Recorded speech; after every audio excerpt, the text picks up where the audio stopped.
அனைவருக்கும் வணக்கம். உங்க கிருஷபா அகாடமியிலிருந்து வினிதா. இந்த வீடியோல பார்த்தீங்க அப்படின்னா, நம்ம 50 டேஸ் ரிவிஷன்ல ஹிஸ்டரியில டே 7க்கான லைவ் டெஸ்ட் தான் பார்க்க போறோம். டோட்டலா பார்த்தீங்கன்னா 5 லெசன்ஸ் பார்க்க போறோம்.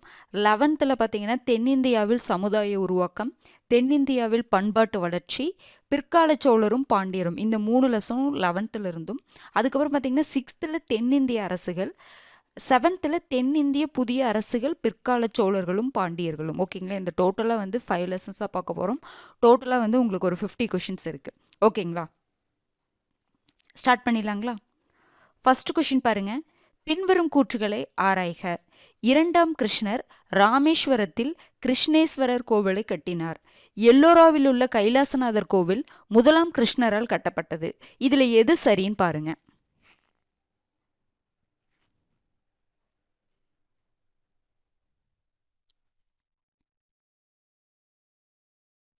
ஆன்சர் என்னங்க வரும்?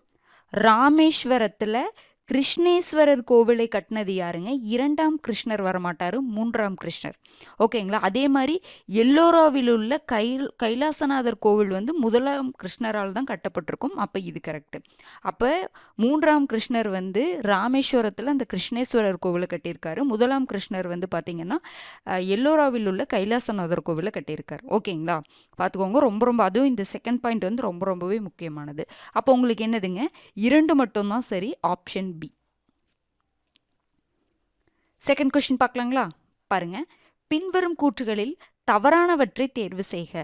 வீர ராஜேந்திரனுக்கு பிறகு விஜயாலயன் வழிவந்த சோழர்களின் ஆட்சி முடிவுக்கு வந்தது. ராஜேந்திர சாளுக்கியன் சாளுக்கிய சோழ வம்சத்தின் ஆட்சியை தொடங்கி வைத்தார். இதுல எது தவறுன்னு பாருங்க.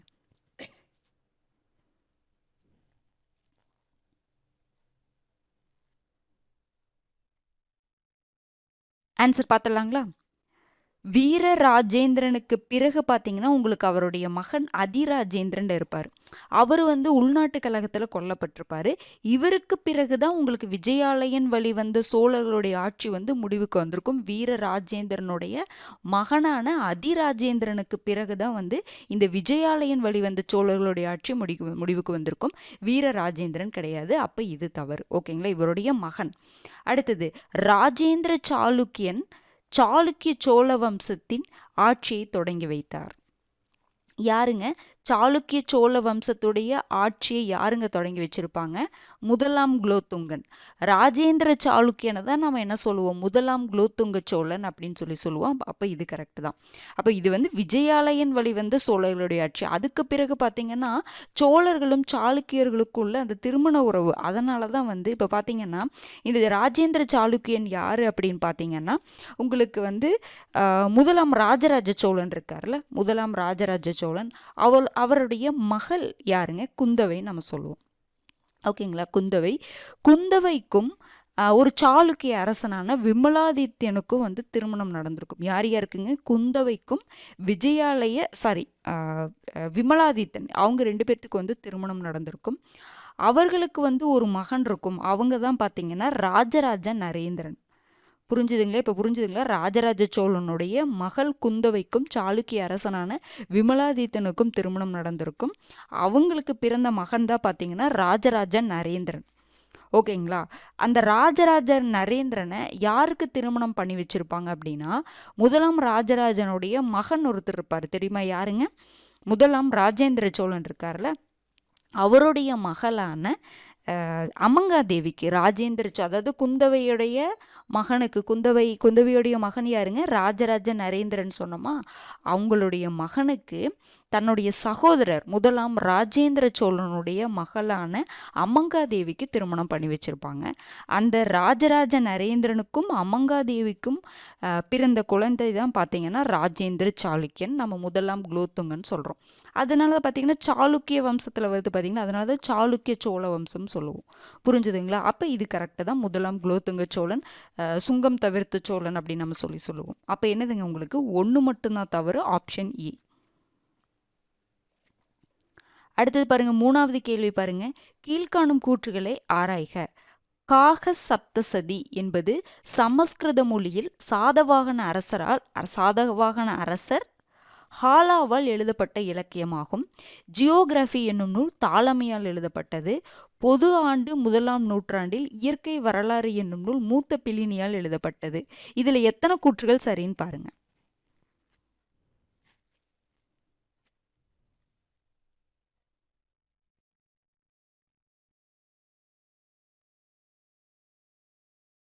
ஆன்சர் பார்த்தலாங்களா? காகா சப்தசதி அப்படிங்கிற ஒரு நூல், அது ஒரு இலக்கியம். அது யாரால் எழுதப்பட்டிருக்கும்னா சாதவாகன அரசர் ஹாலாவால் எழுதப்பட்டிருக்கும். எந்த மொழியிலங்க எழுதப்பட்டிருக்கும்? பிராகிருத மொழியால் எழுதப்பட்டிருக்கும். அப்போ இது தவறு. அடுத்தது ஜியோகிராஃபி புவியியல் அப்படிங்கிற நூல் தாலமியால் எழுதப்பட்டிருக்கும். ரொம்ப முக்கியமான ஒரு நூல், கரெக்டு தான். அதே மாதிரி பொது ஆண்டு 1ஆம் நூற்றாண்டில் இயற்கை வரலாறு என்னும் நூல் மூத்த பிலினியால், நேச்சுரல் ஹிஸ்ட்ரின்னு சொல்லுவோம், அந்த நூல் மூத்த பிலினியால் எழுதப்பட்டது, கரெக்டு தான். இது அப்படியே நமக்கு இங்கிலீஷில் கேட்கலாம், ஓகேங்களா? நேச்சுரல் ஹிஸ்ட்ரின்னே கேட்பாங்க, புரிஞ்சுதுங்களா? அது மூத்த பிலினியால் எழுதப்பட்டது. அப்போ 2 கூற்றுகள் சரி, ஆப்ஷன் பி.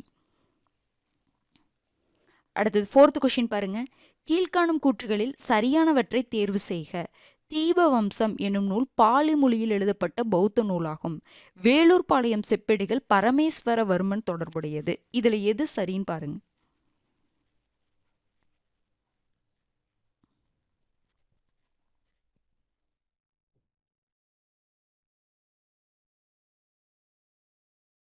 ஆன்சர் பார்த்தலாங்களா? தீபவம்சம் அப்படிங்கிற நூல் பாலி மொழியில் எழுதப்பட்டது தான். இது ஒரு பௌத்த நூல், கரெக்டு தான். எல்லா நூலும் அது எந்த மொழி, அது எந்த சமயம் சார்ந்த நூல் ஏதாவது கொடுத்துருந்தாங்கன்னா அதை கண்டிப்பாக பார்த்துக்கணும், யார் எழுதுனாங்க அப்படிங்கிற மாதிரி பார்த்துக்கணும், ஓகேங்களா? அடுத்தது பாருங்க, வேலூர் பாளையம் செப்பேடுகள் பரமேஸ்வரவர்மனை பற்றி தொடர்புடையதா, அதை அவரை பற்றி குறிப்பிடுதான்னு கேட்டால் கிடையாது. வேலூர் பாளையம் செப்பேடு யாருடன் தொடர்புடையது அப்படின்னு பார்த்தீங்கன்னா 3ஆம் நந்திவர்மனுடன் தொடர்புடையது. உங்களுக்கு பரமேஸ்வரவர்மன் தொடர்புடைய செப்பேடு எதுன்னு பார்த்தீங்கன்னா கூரம் செப்பேடு, ரொம்ப முக்கியமான ஒரு செப்பேடு, ஓகேங்களா? அப்போ இது தவறு தான். அப்போ உங்களுக்கு என்னதுங்க சரிதான் எதுன்னு கேட்குறாங்க. 1 மட்டும்தான் சரி, ஆப்ஷன் சி. அடுத்தது 5வது கேள்வி பாருங்க. சோழர் காலத்தின் இலக்கண நூல்களுள் பொருந்தாதது எது? நன்னூல், வீரசோழியம், நேமிநாதம், பாண்டிக்கோவை.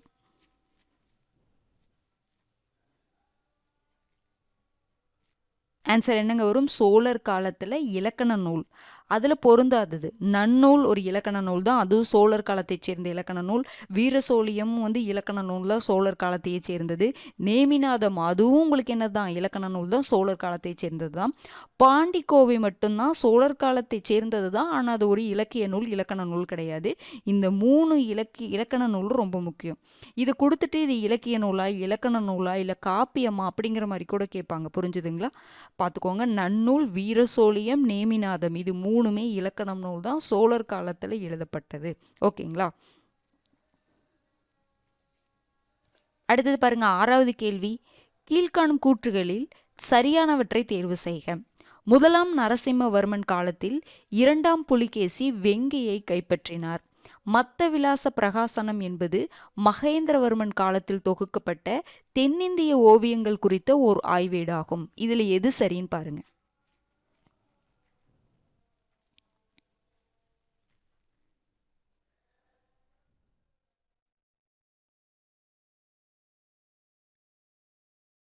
ஆன்சர் பார்த்தலாங்களா? 2ஆம் புலிகேசி பார்த்தீங்கன்னா வெங்கி 1ஆம் நரசிம்மவர்மன் காலத்தில் 2ஆம் புலிகேசி வெங்கியை கைப்பற்றினார் இருக்கு. யாருடைய காலத்தில் கைப்பற்றியிருப்பாருங்க? 1ஆம் மகேந்திரவர்மன் காலத்தில் தான் பார்த்தீங்கன்னா 2ஆம் புலிகேசி வெங்கியை கைப்பற்றியிருப்பார். அதற்கு பிறகு மகேந்திரவர்மனுடைய மகனான 1ஆம் நரசிம்மவர்மன் காலத்தில் அவர் போய் என்ன பண்ணியிருப்பார்? 2ஆம் புலிகேசியை தோற்கடிச்சிருப்பார், புரிஞ்சுதுங்களா? அப்போ இது உங்களுக்கு என்னதுங்க 6th, இது ஃபஸ்ட்டு இது தவறு. 1ஆம் மகேந்திரவர்மன் காலத்தில் தான் 2ஆம் புலிகேசி வெங்கியை கைப்பற்றியிருப்பார். அதற்கு பிறகு பார்த்தீங்கன்னா அவருடைய மகன் 1ஆம் நரசிம்மவர்மன் இருக்கார்ல, அவர் போய் 2ஆம் புலிகேசியை போய் தோற்கடிச்சு வாதாபியை கைப்பற்றியிருப்பார். அதனால தான் வாதாபி கொண்டான்னு நம்ம சொல்லுவோம், புரிஞ்சுதுங்களா? அதெல்லாம் ரொம்ப முக்கியமான பாயிண்ட்டுங்க, பார்க்காம விட்டுறாதீங்க, ஓகேங்களா? பார்த்துக்கோங்க. அடுத்தது பாருங்க, மத்த விலாச பிரகாசனம் அப்படிங்கிற நூல் யார் என்பது மகேந்திரவர்மன் காலத்தில் தொகுக்கப்பட்ட தென்னிந்திய ஓவியங்கள் குறித்த ஒரு ஆய்வேடுன்னு சொல்றாங்க. மகேந்திரவர்மன் காலத்தில் தொகுக்கப்பட்ட தென்னிந்திய ஓவியங்கள் குறித்த ஆய்வேடு எதுங்க? தட்சிண சித்திரம் தான். தட்சிண சித்திரம் தான் பார்த்தீங்கன்னா மகேந்திரவர்மன் காலத்தில் தொகுக்கப்பட்ட தென்னிந்திய ஓவியங்கள் குறித்த ஒரு ஆய்வேடு. இந்த மத்தவிலாச பிரகாசனம் அப்படிங்கிறது மகேந்திரவர்மன் எழுதிய ஒரு சமஸ்கிருத நாடக நூல். புரிஞ்சுதுங்களா? மத்தவிலாச பிரகாசனம் அப்படிங்கிறது மகேந்திரவர்மன் எழுதிய ஒரு சமஸ்கிருத நாடக நூல். இந்த தட்சிண சித்திரம் தான் பார்த்தீங்கன்னா இவருடைய காலத்தில் தொகுக்கப்பட்ட தென்னிந்திய ஓவியங்கள் குறித்த ஒரு ஆய்வேடு. அப்போ இதுவும் தவறு. அப்போ உங்களுக்கு என்னதுங்க? 1, 2 இரண்டுமே என்னதான்? தவறு தான். Option D. அடுத்தது 7th கொஸ்டின் பாருங்க. கீழ்காணும் கூற்றுகளில் சரியானவற்றை தேர்வு செய்க. முதலாம் ராஜேந்திர சோழனின் ஸ்ரீ விஜய பேரரசை கைப்பற்றியதன் நினைவாக கங்கை கொண்ட சோழபுரம் கோவில் எழுப்பப்பட்டது. முதலாம் குலோத்துங்கன் காஞ்சிபுரத்தை தெலுங்கு சோழர்களிடமிருந்து மீட்டார். இதுல எது சரின்னு பாருங்க.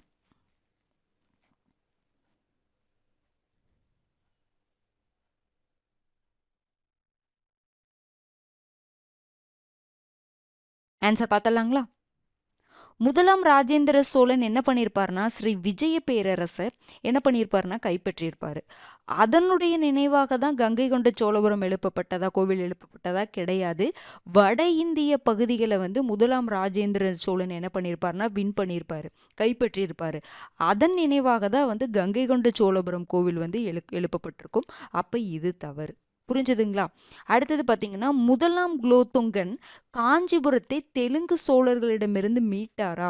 கிடையாது. முதலாம் குலோத்துங்க சோழன் ராஜேந்திர சாளுக்கியன் நம்ம படிச்சோம்ல, அவர் என்னன்னா அதிகமாக போர்ல ஈடுபட்டிருக்க மாட்டார். அப்போ என்ன ஆகும்னா இவருடைய பீரியட்ல தான் காஞ்சிபுரம் தெலுங்கு சோழர்கிட்ட போயிருக்கும். புரிஞ்சுதுங்களா? தெலுங்கு சோழர்கள்கிட்ட இருந்து இவர் மீட்கவெல்லாம் கிடையாது. காஞ்சிபுரத்தை தெலுங்கு சோழர்கிட்ட இழந்திருப்பார். புரிஞ்சுதுங்களா? அப்ப இதுவும் தவறு தான். அப்போ 1, 2 தவறு. Option C. அடுத்தது 8th கொஸ்டின் பாருங்க. கீழ்காணும் கூற்றுகளில் சரியானவற்றை தேர்வு செய்க. அசோகருடைய 2ஆம் பாறை கல்வெட்டில் பாண்டிய அரச மரபை பற்றிய குறிப்பு உள்ளது. மகாவம்சம் என்னும் நூல் பௌத்தம் தொடர்புடையது. எது சரின்னு பாருங்க.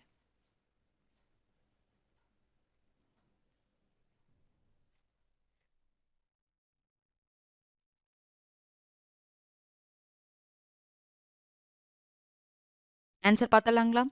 அசோகருடைய 2ஆம் பாறை கல்வெட்டு பாண்டிய அரசை பற்றி, சோழ அரச மரபை பற்றிலாம் குறிப்பிடுது. கேரள புத்திரர் அதை பற்றிலாம் குறிப்பிடுதான். அப்போ இது கரெக்டு தான். அடுத்தது மகாவம்சம், தீபவம்சம் இது எல்லாமே என்னதான்? பௌத்தம் தொடர்புடைய நூல் தான். இதுவும் கரெக்ட் தான். ஓகேங்களா? அப்போ உங்களுக்கு என்னதுங்க? 1, 2 ரெண்டுமே சரிதான். Option C. அடுத்தது 9வது கேள்வி பாருங்க. சாளுக்கிய நிர்வாகம் தொடர்பானவற்றில் பொருந்தாதவற்றை தேர்வு செய்க. கிராம கணக்கர் நலகவுண்ட, சமந்தா நிலப்பிரபுக்கள், மகாசந்தி விக்கிரகா வெளி விவகாரத்துறை அமைச்சர், சமகர்த்தா சமயத்துறை அமைச்சர். இதுல எது பொருந்தலன்னு பாருங்க.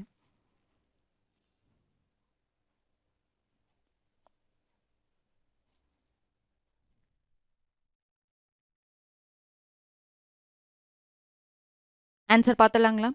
சாளுக்கிய நிர்வாகத்துல கிராம கணக்கர் அவங்கள என்னங்க சொல்லுவாங்க? கிரணா அப்படின்னு சொல்லி, கரணா. ஓகேங்களா? கிரணா அப்படின்னு சொல்லி சொல்லுவாங்க. அப்ப இது உங்களுக்கு என்னதான்? தவறு. நல கவுண்ட அப்படிங்கிறது யாருன்னு பார்த்தீங்கன்னா வருவாய் அலுவலர் தான் நம்ம நல கவுண்ட அப்படின்னு சொல்லி சொல்லுவோம். ஓகேங்களா? அப்போ இது உங்களுக்கு தவறு. அடுத்தது சமந்தா அப்படின்னா என்னதுங்க? நிலப்பிரபுக்கள் தான். கரெக்டு தான். மகாசந்தி விக்கிரக அப்படின்னா வெளி விவகாரத்துறை அமைச்சர். கரெக்டு தான். அடுத்து அதே மாதிரி பார்த்தீங்கன்னா சமகர்த்தான்னா யாரைங்க நம்ம சொல்லுவோம்? சமயத்துறை அமைச்சரை சொல்ல மாட்டோம். அரசு கருவூல அமைச்சரை தான் சொல்லுவோம். அரசு கருவூல அமைச்சரை தான் சமகர்த்தான்னு சொல்லுவாங்க. அப்போ இது தவறு. அப்போ 1 தவறு. அப்போ ஆப்ஷன் ஏ. ஓகேங்களா? இது எல்லாமே உங்களுக்கு கன்ஃபியூஸ் பண்ணுற மாதிரி தான் இருக்கும். திரும்ப திரும்ப இப்போ நீங்கள் படிச்சிருப்பீங்களோ ஓரளவுக்கு மைண்டில் நின்றுருக்கும் புதுசாக படிக்கிறவங்களுக்கு. அப்போ நீங்கள் திரும்பி இப்போ மற்ற சப்ஜெக்ட் படிக்கும்பொழுது அதை ஒரு டைம் ஒரு பார்த்துக்கிறது நல்லது. புரிஞ்சுதுங்களா? இப்போவே நீங்கள் ஓரளவுக்கு தானே படிச்சுட்டு வந்திருப்பீங்க. ஆனால் நீங்கள் ஓரளவுக்கு படிச்சிருந்தாலும் அட்டன் பண்ண ஒரு சில விஷயங்கள ரொம்ப டஃப்பாக இருக்கும்ல. டஃப்பாக இருந்தாலும் ஓரளவுக்கு தான் நீங்கள் படிச்சிருந்துருக்கிறீங்கனாலும் அட்டன் பண்ணுங்கள். லைவ் டெஸ்ட்டில் அட்டன் பண்ணுங்கள். ஏன்னா இப்போ இதில் ஒரு 50 கொஷின்ஸ் இருக்கா, 50 கொஷின்ஸில் ஒவ்வொன்றிலையும் 2 பாயிண்ட்டுன்னு வச்சுக்கோங்க. 3 பாயிண்ட் 2 பாயிண்ட்டுனேவே 100 பாயிண்ட்ஸ் வந்துடும் உங்களுக்கு.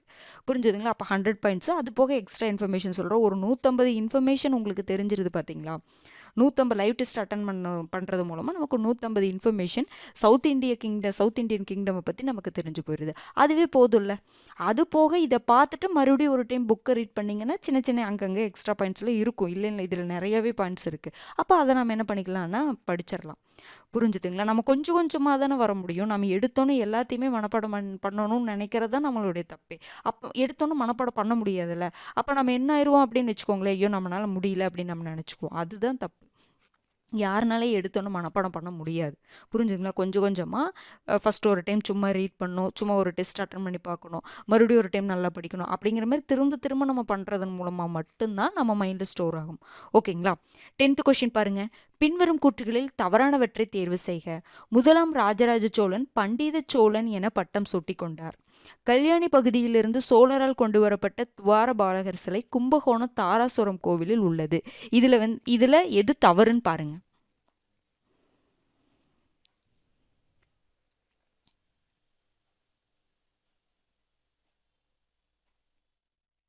ஆன்சர் என்னங்க வரும்? பண்டித சோழன் என பட்டம் சூட்டி கொண்டவர் யாருங்க? பண்டித சோழன், கங்கை கொண்டான். யாருங்க நம்ம சொல்லுவோம்?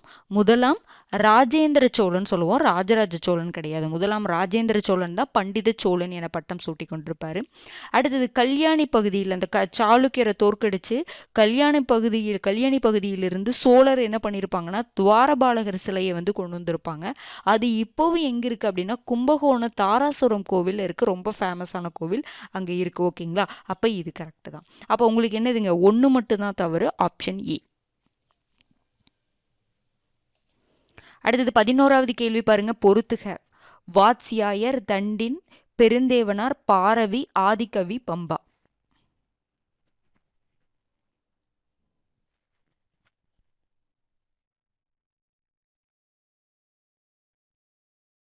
ஆன்சர் பார்க்கலாங்களா? ஆன்சர் என்னங்க வரும்? ஆப்ஷன் ஏ வருமா?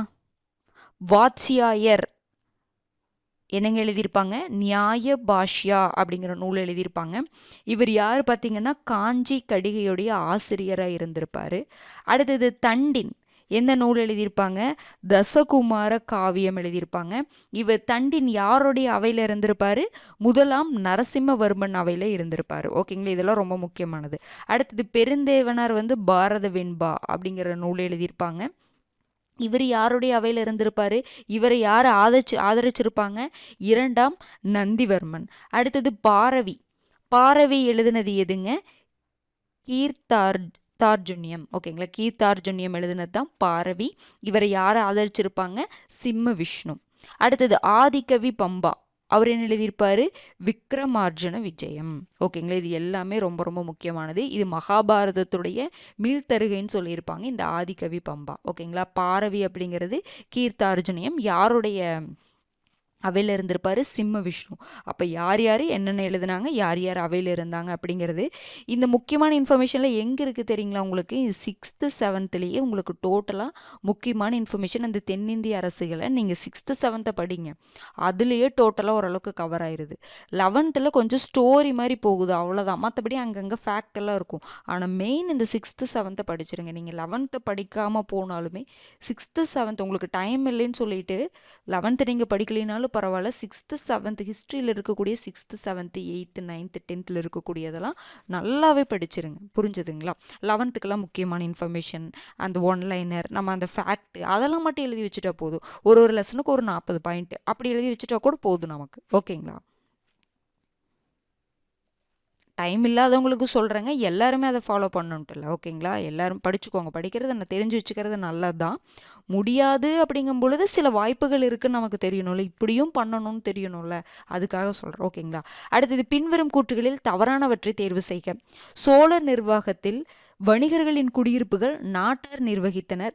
சோழர் நிர்வாகத்தில் மகசூலில் 1/3 பகுதி வரியாக வசூலிக்கப்பட்டது. இதுல எது தவறுன்னு பாருங்க.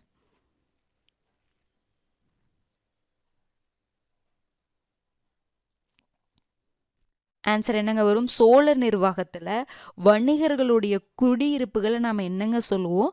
நகரத்தார் தான் நிர்வகிச்சிருப்பாங்க. அந்த சோழர் நிர்வாகத்துல பாத்தீங்கன்னா ஒரு 4 வகையா பிரிச்சிருப்பாங்க. என்னதுங்க? ஊரார், சபையார், நகரத்தார், நாட்டார். ஊரார், சபையார், நகரத்தார், நாட்டார்னு சொல்லுவோம். ஊரார்னா அந்த விவசாய குடியிருப்புகள் அவங்க தங்கியிருப்பாங்க பார்த்தீங்களா, அவங்கள வந்து கவனிச்சுக்கிறவங்கள ஊரார் அப்படின்னு சொல்லுவோம்.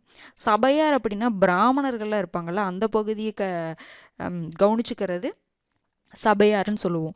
நகரத்தார் அப்படின்னா இந்த வணிகர்களுடைய குடியிருப்புகளாக இருக்கும் பார்த்தீங்களா, அதையெல்லாம் கவனிச்சுக்கிறது நகரத்தாராக இருக்கும். நாட்டார்னா பொதுவானது, அந்த நாடு ஃபுல்லாகவே எல்லாமே கவர். அப்போ அந்த பிரச்சனையில் தீர்த்து வைக்கக்கூடியதெல்லாம் வந்து அந்த நாட்டாராவையாக இருக்கும். அப்போ அந்த மாதிரி இந்த நிர்வாகங்களை ஒரு 4 வகையாக பிரிச்சிருப்பாங்க. ஊரார், சபையார், நாட்டார், நகரத்தார்.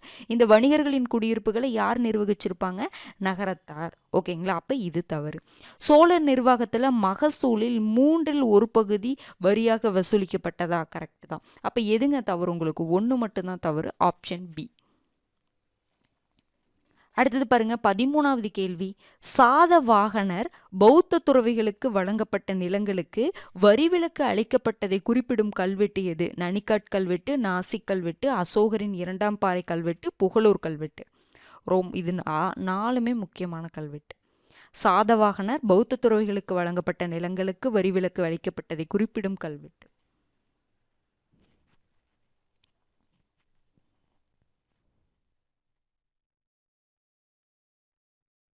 ஆன்சர் பார்த்துடலாங்களா?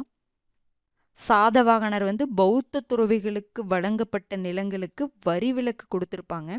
அதைய பற்றி சொல்லக்கூடிய கல்வெட்டு எது அப்படின்னு பார்த்தீங்கன்னா நனிக்காட் கல்வெட்டு ரொம்ப முக்கியமான கல்வெட்டு.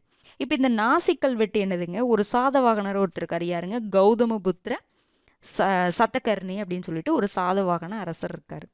அவருடைய தாய் யாருன்னா கௌதம பாலஸ்ரீன்னு சொல்லுவோம். ஓகேங்களா? அவங்க என்ன சொல்லியிருப்பாங்கன்னா, இந்த அவங்களுடைய கல்வெட்டு தான் பார்த்தீங்கன்னா இந்த நாசிக் கல்வெட்டு.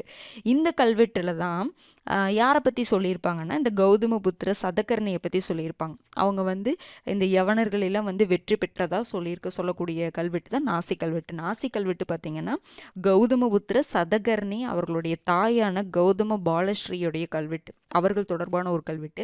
அவங்க அதில் யாரை பற்றி குறிப்பிட்டிருப்பாங்கன்னா அவங்களுடைய மகனுடைய அந்த யவனர்களுடைய வெற்றியை பற்றி குறிப்பிட்டிருப்பாங்க. ஓகேங்களா? இது ரொம்ப முக்கியமான கல்வெட்டு. அடுத்தது அசோகரின் 2ஆம் பாறை கல்வெட்டு தான் நம்ம பார்த்தோம்ல, அதில் தான் பாண்டிய நிறைய இந்த அசோகரின் 2ஆம் பாறை கல்வெட்டில் சேர சோழ பாண்டிய அந்த அரசுகளை பற்றி குறிப்பிட்டிருப்பாங்க. ஓகேங்களா? புகழூர் கல்வெட்டு எந்த பக்கங்க? கரூர் சைடு. 3 சேர அரசர்களை பற்றி குறிப்பிடக்கூடிய கல்வெட்டு தான் இந்த புகழூர் கல்வெட்டு. ஓகேங்களா? அப்போ இதனுடைய ஆன்சர் ஆப்ஷன் ஏ. அடுத்தது 14வது கேள்வி பாருங்க. பின்வரும் கூற்றுகளை ஆராய்க. கல்வெட்டுகளில் பதிவிடப்பட்ட தண்டநாயகன் என்பது வணிக குழு தலைவரை பற்றி குறிப்பிடுகிறது. பல்லவ நிர்வாகத்தில் கீழ்நிலை நீதிமன்றங்களால் விதிக்கப்படும் அபராதங்கள் கர்ணதண்டம் ஆகும். இது வந்து பல்லவர் நிர்வாகம். ஓகேங்களா? பல்லவர் நிர்வாகத்தில் கல்வெட்டுகளில் பதிவிடப்பட்ட தண்டநாயகன் என்பது வணிக குழு தலைவரை பற்றி குறிப்பிடுகிறது.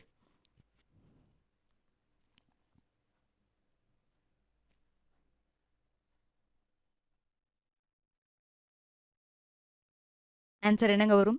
கல்வெட்டுகளில் தண்டநாயகன் அப்படிங்கிற வேர்டு இருக்கும். இது என்னன்னா அந்த பீரியடில் உங்களுக்கு நானா தேசிகர், சுதேசி அந்த மாதிரி உங்களுக்கு வணிக குழுக்கள் இருந்திருக்கும். அந்த குழுக்களுடைய தலைவர் அது குறிப்பாக இந்த நானாதேசி அப்படின்னு அந்த சொல்லக்கூடிய அந்த குழுவுடைய தலைவரை நம்ம என்ன சொல்லுவோம்னா தண்டநாயக்கன் அப்படின்னு சொல்லியிருப்பாங்க. அப்போ இது கரெக்டு தான். அடுத்தது பல்லவ நிர்வாகத்தில் கீழ்நிலை நீதிமன்றங்களால் விதிக்கப்படும் அபராதங்களை என்ன சொல்லுவோம் அப்படின்னா கர்ணதண்டம் சொல்லுவோமா, அதிகர்ண தண்டம் சொல்லுவோம். மேல்நிலை நீதிமன்றங்களால் விதிக்கப்படக்கூடிய அபராதங்கள் தான் கர்ணதண்டம். இதுவே கீழ்நிலை நீதிமன்றங்களால் விதிக்கப்படக்கூடிய அபராதங்களை அதிகர்ண தண்டம் அப்படின்னு சொல்லுவோம். ஓகேங்களா? அப்போ இதுவும் தவறு தான். இது தவறு. ஃபர்ஸ்ட் இருக்கிறது கரெக்ட் தான். அப்போ உங்களுக்கு என்னதுங்க? 2 மட்டும் தவறு. ஓகேங்களா, ஆப்ஷன் டி. அப்போ நீங்கள் இந்த மாதிரி பாயிண்ட்ஸ் எல்லாம் தான் நீங்கள் பார்க்கணும். அதில் புரிஞ்சுதுங்களா? அந்த புறவு வரி திணைக்களம் அப்படின்னு சொல்லி கொடுத்துருப்பாங்க. அப்புறம் நிறைய பேர்த்துக்கு வந்து இப்போ அமைச்சர்கள்லாம் பார்த்தோம்ல, அந்த மாதிரிலாம் எந்தெந்த அமைச்சருக்கு என்னென்ன பேர் சொல்கிறாங்க அப்படிங்கிறதெல்லாம் மட்டும் நீங்கள் 11th 12th நோட் பண்ணி வச்சா போதும். ஓகேங்களா? அடுத்தது 15வது கேள்வி பாருங்க. கீழ்கண்ட கூற்றுகளுள் தவறானவற்றை தேர்வு செய்க. சோழர் படையில் கொண்டுவார் என்ற வாள் வீரர்களின் படை இருந்தது. சோழர் நிர்வாகத்தில் சிறுதனம் என்பது படைப்பணிகளில் இரு படைநிலைகளுள் ஒன்றாகும். இதுல எது தவறுன்னு பாருங்க.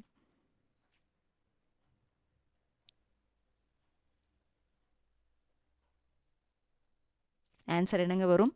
சோழர் படையில கொண்டுவார் அப்படிங்கிற ஒரு டேர்ம் சொல்லுவாங்க. அது யாரை குறிக்குங்க? வாள் வீரர்களை குறிக்குமா? கிடையாது, ஈட்டி வீரர்களை குறிக்கும். வாள் வீரர்கள் அப்படின்னா வாளிலர்னு சொல்லுவாங்க. ஓகேங்களா? அதே மாதிரி வில் வீரர்கள், வில் வீரர்கள் வந்து வில்லாளர்கள், வில் வீரர்களை பற்றி சொல்லுவாங்க. அப்போ கொண்டுவார் அப்படின்னா ஈட்டி வீரர்களை தான் வந்து அந்த பிரிவை தான் கொண்டுவார் அப்படின்னு சொல்லி சொல்லுவாங்க. அப்போ அது தவறு. வாள் வீரர்கள் கிடையாது. வாள் வீரர்களை வாளிலர் அப்படின்னு சொல்லி சொல்லுவாங்க. ஓகேங்களா? அடுத்தது சோழர் நிர்வாகத்தில் படைப்பணிகளில் இரு படிநிலைகள் இருக்கும். அது என்னென்ன? சிறுதனம், பெருந்தனம். அப்போ கரெக்ட் தான். சிறுதனம் என்பது படைப்பணிகளில் இரு படிநிலைகளில் ஒன்றாகும் சொல்கிறாங்க. அப்போ இது கரெக்டு தான். ஓகேங்களா? அப்போ என்னதுங்க உங்களுக்கு? ஒன்று மட்டும்தான் தவறு, ஆப்ஷன் பி. அடுத்தது 16வது கேள்வி பாருங்க. பின்வரும் கூற்றுகளில் தவறானவற்றை தேர்வு செய்க. அவனி சிம்மர் களப்பரர்களை அழித்து பல்லவ அரசை உருவாக்கினார். முதலாம் மகேந்திரவர்மன் காலத்தில் வாழ்ந்த ருத்ராச்சாரியர் புகழ்பெற்ற ஒரு இசைக்கலைஞர் ஆவார். இதுல எது தவறுன்னு பாரு.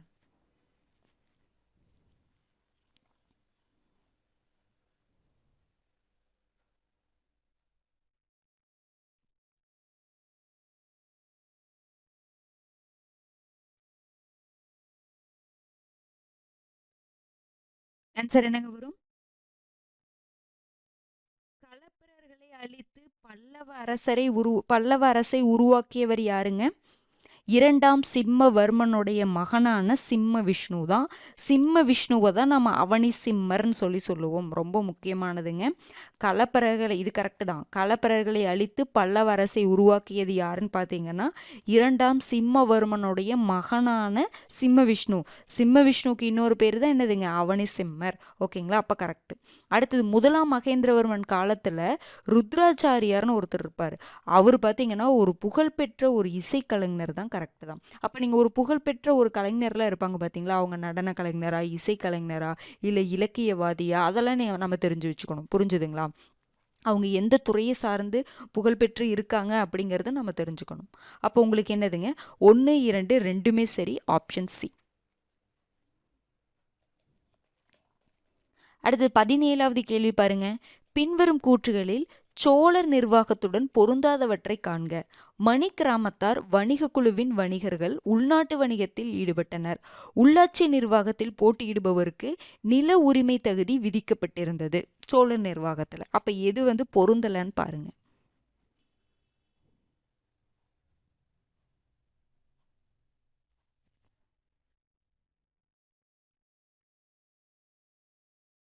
ஆன்சர் பார்த்தலாங்களா?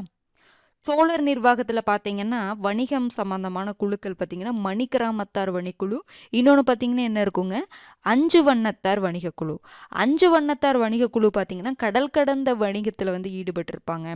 மணிக்கிராமத்தார் வணிகக்குழு பார்த்தீங்கன்னா உள்நாட்டு வணிகத்தில் ஈடுபட்டிருப்பாங்க. இது கரெக்டு தான். அடுத்தது உள்ளாட்சி நிர்வாகத்தில் போட்டியிடுபவர்களுக்கு இதை குறிக்கக்கூடிய கல்வெட்டு தான் உங்களுக்கு உத்திரமேரூர் கல்வெட்டுன்னு தெரியும். சோழர்களுடைய அந்த கிராம நிர்வாகத்தை குறிக்கக்கூடிய கல்வெட்டு பார்த்தீங்கன்னா காஞ்சிபுரம் உத்திரமேரூர் கல்வெட்டு. அதே மாதிரி பாண்டியர் காலத்திய கிராம நிர்வாகத்தை பற்றி குறிக்கக்கூடிய கல்வெட்டு எது பார்த்தீங்கன்னா மானூர் கல்வெட்டு. ஓகேங்களா? அப்போ இந்த உள்ளாட்சி நிர்வாகத்தில் போட்டியிடணும் அப்படின்னா அவங்களுக்கு நில உரிமை தகுதி வேணும்னு விதிக்கப்பட்டிருந்துச்சு. நில உடைமையாளராக இருக்கணும், இல்லைன்னா வீடு உடையவங்களாக இருக்கணும், வேத படிச்சிருக்கணும் அப்படிங்கிற மாதிரி கண்டிஷன்லாம் இருக்கும். 35 to 70 வயசுக்குள்ளே இருக்கணும். அந்த கண்டிஷனில் தெரிஞ்சு வச்சுக்கணுங்க. புரிஞ்சுதுங்களா? அப்போ அந்த காலத்தில் உள்ளாட்சி நிர்வாகம் இருந்துச்சு, ஓகே. ஆனால் அதுக்கு என்னென்ன கண்டிஷன்லாம் போட்டாங்க? நிலம் இருக்கணும்லாம் போட்டிருக்காங்க, பார்த்துக்கோங்க. ஓகேங்களா? அப்போ என்னதுங்க? அப்போ இது உங்களுக்கு கரெக்ட் தான். அப்போ 1, 2 இரண்டுமே சரிதான். எல்லாமே பொருந்திருக்கு. புரிஞ்சுதுங்களா? அடுத்தது 18வது கேள்வி பாருங்க. கீழ்காணும் கூற்றுகளில் சரியானவற்றை தேர்வு செய்க. வெண்ணி போர்க்களத்தில் சேரர் பாண்டியரை கரிகாலன் தோற்கடித்தார். மாங்குளம் தமிழ் பிராமி கல்வெட்டு தலையாலங்கானத்து செருவென்ற நெடுஞ்செழியனை குறிக்கிறது. இதுல எது சரின்னு பாருங்க.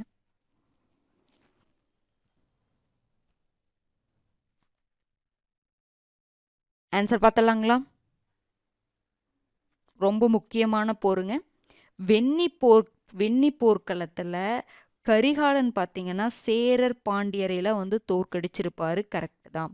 அடுத்தது முக்கியமான ஒரு கல்வெட்டு மாங்குளம் தமிழ் பிராமி கல்வெட்டு யாரை பற்றி சொல்லியிருக்குன்னா நெடுஞ்செழியனை பற்றி சொல்லியிருக்கும்.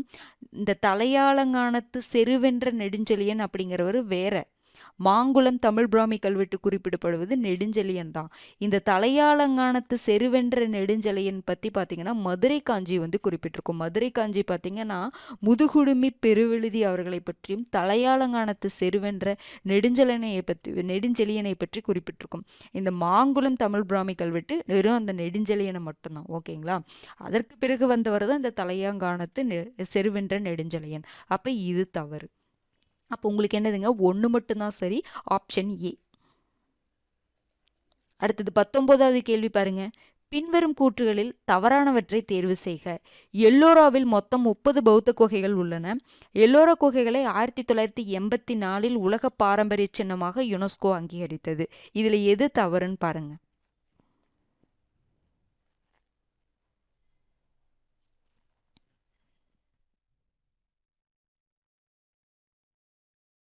ஆன்சர் என்னங்க வரும்? எல்லோராவில் மொத்தம் எத்தனை பௌத்த குகைகள் இருக்குங்க? 12 இருக்கும். உங்களுக்கு 34 குகைகள் வந்து இருக்குன்னு சொல்லியிருப்பாங்க. புரிஞ்சுதுங்களா? 34 குகைகள் இருக்குன்னு சொல்லியிருப்பாங்க. ஆனால் வந்து பௌத்த குகைகள் அப்படிங்கிறது பார்த்தீங்கன்னா உங்களுக்கு எவ்வளோ இருக்குங்க? 12 பௌத்த குகைகள் இருக்கும். ஓகேங்களா? அடுத்தது எல்லோரா குகைகள் எப்போ வந்து பார்த்தீங்கன்னா உலக பாரம்பரிய சின்னமாக அங்கீகரிக்கப்பட்டிருக்கும்? 1983 84 கிடையாது. அப்போ இது தவறு, இதுவும் தவறு. ஓகேங்களா? அதே மாதிரி பார்த்தீங்கன்னா அஜந்தாவில் உங்களுக்கு ஒரு 30 குகைகள் வந்து தோண்டி எடுக்கப்பட்டிருக்கும் அப்படின்னு சொல்லி படிச்சிருப்பீங்க. அந்த குகைகள்லாம் எவ்வளோ இருக்குது அப்படிங்கிறது அந்த எண்ணிக்கையை பார்த்து வச்சுக்கோங்க. அப்போ உங்களுக்கு என்னதுங்க தவறானது அப்படின்னு பார்த்தீங்கன்னா 1 2 இரண்டுமே தவறு. Option B. ஓகேங்களா? அடுத்தது 20வது கேள்வி பாருங்க. ராஜேந்திர சோழனின் ஜலமய ஜெயஸ்தம்பம் பற்றி குறிப்பிட்டவர் யார்? Yuan Chwang, Marco polo, Vasa, அல்பெர்னி.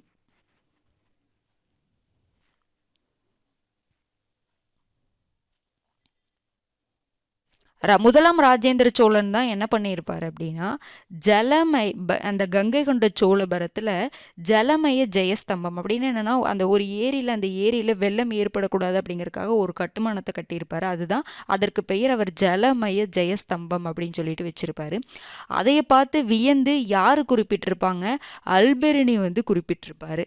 அல்பெர்னி இதைய பற்றி சொன்னாருன்னு சொல்லிட்டு யார் சொல்லியிருப்பாங்க? நேரு தன்னுடைய கிளிம்சஸ் ஆஃப் வேர்ல்டு ஹிஸ்ட்ரி அந்த புத்தகத்தில் வந்து சொல்லியிருப்பாங்க. புரிஞ்சுதுங்களா?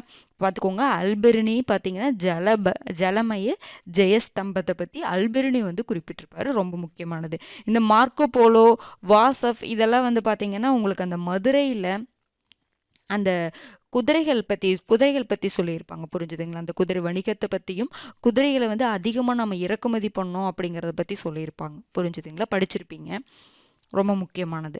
அடுத்தது 21வது கேள்வி பாருங்க. கீழ்கண்ட கூற்றுகளுள் தவறானவற்றை காண்க. வட இந்திய கட்டடபாணி நாகரபாணி என அழைக்கப்படுகிறது. முதலாம் மகேந்திரவர்ம பல்லவன் சங்கீர்ண ஜதி என அழைக்கப்படுகிறார். இதில் எது தவறுன்னு பாருங்க.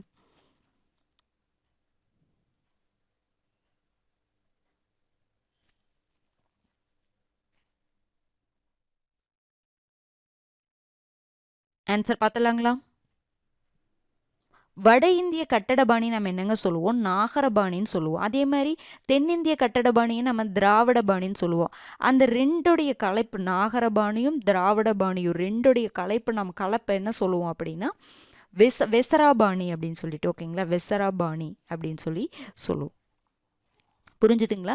வட இந்திய கட்டடபாணியை நாகரபாணின்னு சொல்லுவோம், தென்னிந்திய கட்டடபாணியை திராவிட பாணின்னு சொல்லுவோம், அந்த ரெண்டுடைய கலப்பை நம்ம வெசராபாணின்னு சொல்லுவோம். அப்போ இது உங்களுக்கு என்னதுங்க? கரெக்டு தான். அடுத்தது முதலாம் மகேந்திரவர்ம பல்லவனை நம்ம என்ன சொல்லுவோங்க? சங்கீர்ண ஜதின்னு நம்ம சொல்லுவோம், மத்த விலாசன் அப்படின்னு சொல்லுவோம்.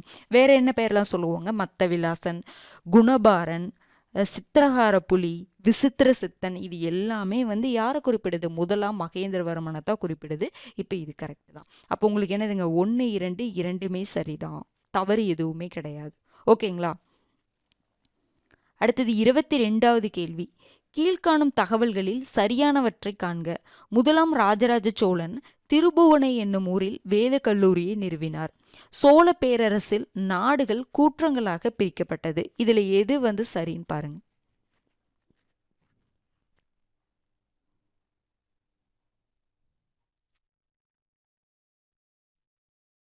ஆன்சர் பார்த்தலாங்களா? முதலாம் ராஜராஜ சோழன் பார்த்தீங்கன்னா உங்களுக்கு வேத கல்லூரியை நிறுவியிருப்பார், நீங்கள் படிச்சிருப்பீங்க. எங்கே நிறுவியிருப்பார்? எண்ணாயிரம்ல வேத கல்லூரியை நிறுவியிருப்பார். அதற்கு பின்னாடி தான் அவருடைய வழிவந்த ஆட்சியாளர்கள் தான் என்ன பண்ணியிருப்பாங்கன்னா திருபுவனை, திருமுக்கோடல் அந்த 2 பகுதியிலும் வேத கல்லூரியை நிறுவியிருப்பாங்க. இவர் எண்ணாயிரத்தில் வேத கல்லூரியை நிறுவியிருப்பாங்க, கரெக்டு தான். ஆனால் இதையை பின்பற்றி தான் இவருக்கு பின்னாடி வந்த ஆட்சியாளர்கள் திருபுவனை அப்படிங்கிற ஊரில் வேத கல்லூரியையும், அதே மாதிரி திருமுக்கூடல் செங்கல்பட்டு மாவட்டத்தில் இருக்கக்கூடிய திருமுக்கூடல் அப்படிங்கிற பகுதியில் வேத கல்லூரியும் வந்து நிறுவியிருப்பாங்க. இவர் நிறுவனது கிடையாது, இவர் நிறுவியதை பின்பற்றி தான். ஓகேங்களா? அப்போ திருபுவனையில் எந்த வருடங்க? 1048லையும், அதே மாதிரி திருமுக்கூடல் அந்த பகுதியில் பார்த்தீங்கன்னா 1067லையும் என்ன பண்ணியிருப்பாங்க அப்படின்னா வேத கல்லூரியை நிறுவியிருப்பாங்க. புரிஞ்சுதுங்களா? அப்போ இது தவறு. சோழ பேரரசில் நாடுகள் கூற்றங்களாக பிரிக்கப்பட்டதா? கரெக்டு தான். பேரரசு, சோழ பேரரசில் பார்த்தீங்கன்னா பேரரசுகள் உங்களுக்கு மண்டலங்களாக பிரிக்கப்பட்டிருக்கும், மண்டலங்கள் நாடுகளாக பிரிக்கப்பட்டிருக்கும், நாடுகள் கூற்றங்களாக பிரிக்கப்பட்டிருக்கும், கூற்றங்கள் வந்து கிராமங்களாக பிரிக்கப்பட்டிருக்கும். ஒரு பல கிராமங்களுடைய தொகுப்பு தான் நம்ம என்ன சொல்லுவோம்? கூற்றங்கள் அப்படின்னு சொல்லுவோம். இந்த பிரிவை கண்டிப்பாக பார்த்து வச்சுக்கோங்க. பேரரசு மண்டலமாக பிரிக்கப்பட்டிருக்கும், மண்டலம் நாடுகளாக பிரிக்கப்பட்டிருக்கும், நாடுகள் கூற்றங்களாக பிரிக்கப்பட்டிருக்கும், கூற்றங்கள் கிராமங்களாக பிரிக்கப்பட்டிருக்கும். ஓகேங்களா? அப்போ உங்களுக்கு என்னதுங்க? 2 மட்டும்தான் சரி, ஆப்ஷன் சி. அடுத்தது 23வது கேள்வி பாருங்க. பெரிப்ளஸின் குறிப்புகளில் குறிப்பிடப்பட்டுள்ள கொள்கை என்பது சேர அரசின் துறைமுகம், சோழ அரசின் துறைமுகம், சாதவாகன அரசின் துறைமுகம், பாண்டிய அரசின் துறைமுகம்.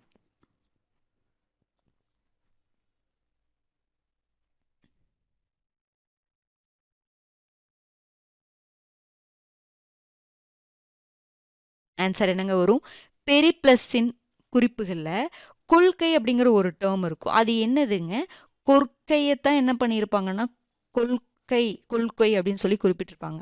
அப்போ அந்த கொற்கை எந்த அரசுடைய துறைமுகம்? பாண்டிய அரசின் துறைமுகம், ஆப்ஷன் டி. ஓகேங்களா? அடுத்தது 24வது கேள்வி. கீழ்காணும் தகவல்களில் சரியானவற்றை காண்க. அஜந்தா குகைகளை முதலில் அமைக்க துவங்கியவர்கள் ஹீனயான பௌத்த மத பிரிவினரே ஆவர். எல்லோராவில் பௌத்த குகைகள் மட்டுமின்றி சமண குகைகளும் காணப்படுகின்றன. இதுல எது சரின்னு பாருங்க.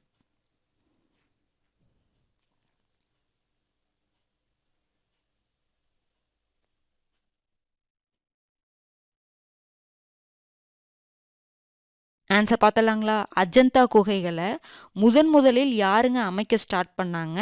ஹீனயான பௌத்த மத பிரிவினர் தான். கரெக்டு தான். மகாயான ஹீனயானம்னு இருக்குள்ள பௌத்த மத பிரிவு, அதில் யார் ஸ்டார்ட் பண்ணுறாங்கன்னா ஹீனயான பௌத்த மத பிரிவினர் தான் அஜந்தா குகைகளை முதலில் அமைக்க துவங்கியவர்கள். அடுத்தது பாருங்க, எல்லோராவில் பௌத்த குகைகள் மட்டுமின்றி சமண குகைகளும் காணப்படுகின்றன. கரெக்ட், அங்கே பௌத்த குகைகளும் இருக்கு, சமண குகைகளும் இருக்கு. அப்போ 1, 2 இரண்டுமே சரிதான், ஆப்ஷன் சி.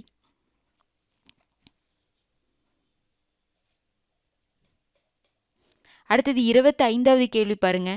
பின்வரும் கூற்றுகளை ஆராய்க. சோழர் காலத்தில் கடவுளுக்கு தொண்டு செய்ய பெண்கள் அர்ப்பணிக்கப்பட்டனர்.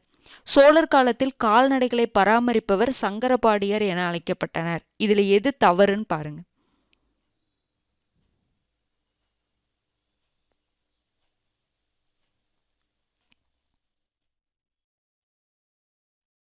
ஆன்சர் பார்த்தலாங்களா? சோழர் காலத்துல கடவுளுக்கு தொண்டு செய்ய பெண்களுக்கு அர்ப்பணிக்கப்பட்டாங்களாங்க? பட்டாங்க. கரெக்ட் தான். அடுத்தது சோழர் காலத்துல கால்நடைகளை பராமரிப்பவர் சங்கரபாடியர்னு சொன்னாங்களா? கிடையாது. சங்கரபாடியர்னா யாருங்க? அந்த எண்ணெய் ஆட்டுறாங்க பார்த்தீங்களா? அவங்கள தான் சங்கரபாடியர்னு சொல்லுவாங்க. அப்ப இது தவறு. புரிஞ்சுதுங்களா? இப்போ இந்த சோழர் காலத்துல பார்த்தீங்கன்னா, அவங்கலாம் இந்த கால்நடைகள் பராமரிப்பவங்கலாம் வந்து கோயிலுக்கு வந்து பார்த்தீங்கன்னா, கால்நடைகள வந்து தானமா குடுக்கறது. அதே மாரி இந்த சங்கரபாடியார் அப்படிங்கிறவங்க எண்ணெய் ஆட்டுறவங்கல்ல, எண்ணெயெல்லாம் வந்து கோயிலுக்கு குடுக்கறது, அந்த மாரிலாம் பண்ணாங்க. கொடைகள் பண்ணாங்க. நிலம் மட்டுமே கொடை குடுக்க கிடையாது. எல்லாரும் அவங்கவங்களுக்கு தகுந்த மாரி என்னென்னலாம் குடுக்க முடிஞ்சதோ, அவங்க குடுத்தாங்க அப்படிங்கிற மாரி குடுத்துருப்பாங்க. புரிஞ்சுதுங்களா? அப்ப சங்கரபாடியார் அப்படிங்கிறது யாருங்க? எண்ணெய் ஆட்டுபவர்கள தான் நம்ம சங்கரபாடியர்ன்னு சொல்லுவோம். அப்ப இது தவறு. அப்ப உங்களுக்கு என்னதுங்க? 2 மட்டும்தான் தவறு. Option B. அடுத்தது 26வது கேள்வி பாருங்க. பின்வரும் கூற்றுகளில் சரியானவற்றை தேர்வு செய்க. முதலாம் நரசிம்மவர்மன் சீன அரசுக்கு தூதுக்குழுக்களை அனுப்பினார். இரண்டாம் புலிகேசி ஆட்சியின் போது பாரசீக தூதுக்குழு அவரது அரசவைக்கு அனுப்பி வைக்கப்பட்டது. எது சரின்னு பாருங்க.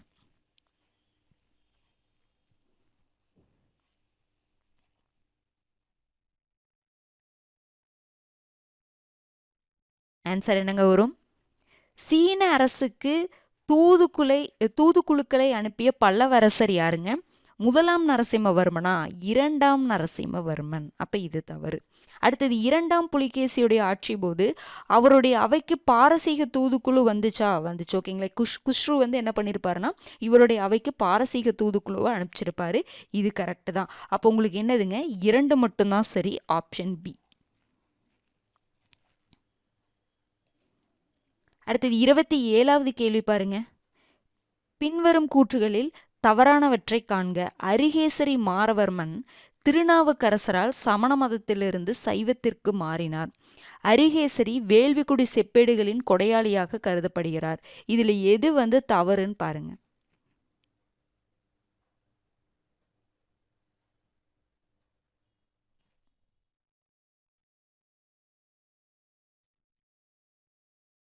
ஆன்சர் என்னங்க வரும்? அரிகேசரி மாறவர்மன் யாரால சமண மதத்திலிருந்து சைவத்திற்கு மாறியிருப்பாங்க? திருநாவுக்கரசர் கிடையாது, திருஞான சம்பந்தர். திருநாவுக்கரசரால் சமண மதத்திலிருந்து சைவத்திற்கு யாருங்க மாறியிருப்பாங்க? முதலாம் மகேந்திரவர்மன் தான் மாறியிருப்பார். ஓகேங்களா? அரிகேசரி மாறவர்மன் ஒரு பாண்டிய மன்னன். அவர் சமண மதத்திலிருந்து சைவத்திற்கு மாறியதற்கு யார் காரணம்னு பார்த்தீங்கன்னா திருஞான சம்பந்தர். அப்போ இது தவறு. அடுத்தது வேள்விக்குடி செப்பேடுகளின் கொடையாளி யாருங்க? அரிகேசரி மாறவர்மனா? கிடையாது. முதலாம் வரகுணன், ஜடில பராந்தக நெடுஞ்சடையன் அப்படின்னு சொல்லக்கூடிய முதலாம் வரகுணன் தான் பார்த்தீங்கன்னா வேள்விக்குடி செப்பேடுகளுடைய கொடையாளி. இது ரொம்ப ரொம்ப முக்கியமான பாயிண்ட்டுங்க. நோட் பண்ணி வச்சுக்கோங்க.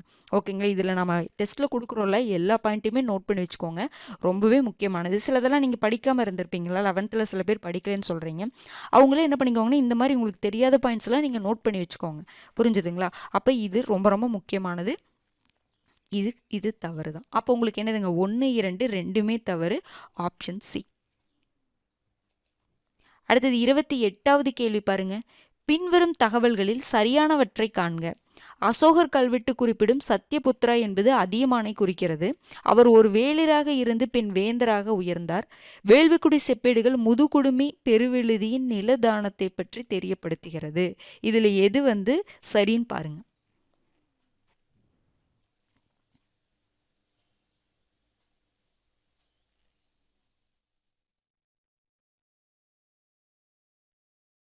ஆன்சர் பார்த்தலாங்களா? அசோகர் கல்வெட்டில் சத்யபுத்ரா அப்படிங்கிற ஒரு டேர்ம் இருக்குங்க, ரொம்ப முக்கியமானது. அந்த டேர்ம் யாரை குறிக்குது? அதியமானை தான் குறிக்குது. அதியமான் பார்த்தீங்கன்னா ஒரு வேளிராக, ஒரு குறுநில வேளிர்னா ஒரு குறுநில மன்னர் அந்த மாதிரி இருந்துட்டு பின்னாடி வேந்தராக உயர்ந்தாரான்னு கேட்டால் கிடையாது. ஒரு பேரரசு மாதிரிலாம் அவர் உயரல, ஒரு நார்மலாக ஒரு குறுநில மன்னர் மாதிரி தான் இருந்துறாங்க அப்படின்னு சொல்லி தான் சொல்லியிருப்பாங்க. புரிஞ்சுதுங்களா?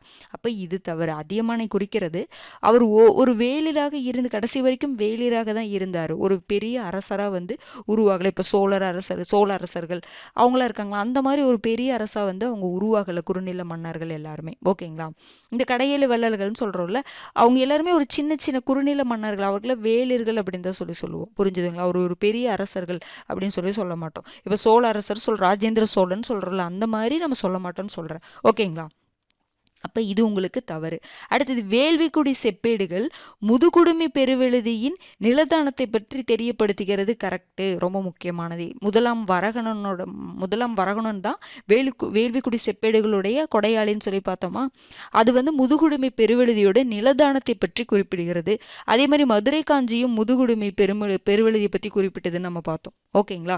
இந்த யாருக்கு நிலதானம் பண்ணியிருப்பாங்கன்னா இந்த பிராமணர்களுக்கு வந்து நிலதானத்தை பண்ணியிருப்பார் அவர். ஓகேங்களா. அப்போ பார்த்தீங்கன்னா உங்களுக்கு என்னதுங்க, 2 மட்டும்தான் சரி, ஆப்ஷன் டி. அடுத்தது 29வது கேள்வி பாருங்க. பின்வரும் கூற்றுகளில் தவறானவற்றை காண்க. விருப்பாட்சர் கோவிலில் உள்ள கல்வெட்டு குறிப்பிடும் திரிபுவாச்சாரியா என்பது 2ஆம் விக்ரமாதித்தனை குறிக்கிறது. பாபநாத கோவிலின் கருவறையை வடிவமைத்தவர் ரேவதி ஓவுஜா. இதுல எது தவறுன்னு பாருங்க.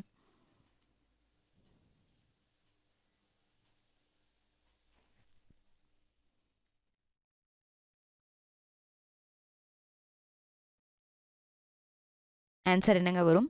விருப்பாட்சர் கோவிலில் கல்வெட்டு இருக்குங்க. அந்த கல்வெட்டு பார்த்தீங்கன்னா திரிபுவாச்சாரியா அப்படின்னு ஒரு டேர்ம் இருக்குது. அது யாரை குறிக்குது அப்படின்னு பார்த்தீங்கன்னா 2ஆம் விக்ரமாதித்தனை குறிக்காது. இந்த கோவில் பார்த்தீங்கன்னா 2ஆம் விக்ரமாதித்தனுடைய மனைவியான லோகபாலா அவர்களுடைய ஆணையின்படி தான் இந்த கோவில் கட்டப்பட்டிருக்கும். இந்த கோவிலில் திரிபுவாச்சாரியா அப்படிங்கிற ஒரு டேர்ம் இருக்கும். ஓகேங்களா. அது யாரை குறிக்குதுன்னா அந்த கோவிலை கட்டி அந்த கட்டிட கலைஞர் இருப்பார் பார்த்தீங்களா, அவரை குறிச்சிருக்கும். ரொம்ப முக்கியமானதுங்க, முக்கியமான டேர்ம். கட்டிட கலைஞரை குறிப்பிட்டிருக்கு அந்த திரிபுவாச்சாரியா அப்படிங்கிறது. ஓகேங்களா. யார் கட்டினாங்களோ அந்த கட்டிட கலைஞர் இருப்பாங்கல்ல, யார் கட்ட சொல்லி ஆணை பிறப்பித்தாங்களோ அவங்கள குறிக்காம அந்த கட்டிட கலைஞர் இருப்பாங்கல்ல அவங்கள குறிப்பிட்டிருக்கும். ரொம்ப முக்கியமானது, பார்த்துக்கோங்க. அப்போ 2ஆம் விக்ரமாதித்தன் கிடையாது, கட்டிட கலைஞரை குறிப்பிட்டிருக்கும். அடுத்தது பாபநாத கோவிலுடைய அந்த கருவறையை வடிவமைத்தவர் ரேவதி ஓவஜா. ரொம்ப முக்கியமானது, இது கரெக்டு தான். ஓகேங்களா. அப்போ உங்களுக்கு 1 மட்டும்தான் தவறு, ஆப்ஷன் ஏ. அடுத்தது 30வது கேள்வி பாருங்க. பின்வரும் கூற்றுகளில் தவறானவற்றை தேர்வு செய்க. ராஜநாராயணன் சம்புவராயன் குமார கம்பனரின் தெற்கு நோக்கிய படையெடுப்பை முறியடித்தார். 1264 முதலாம் மாரவர்மன் குலசேகர பாண்டியன் 3ஆம் ராஜேந்திர சோழனை தோற்கடித்தார். இதுல எது தவறுன்னு பாருங்க.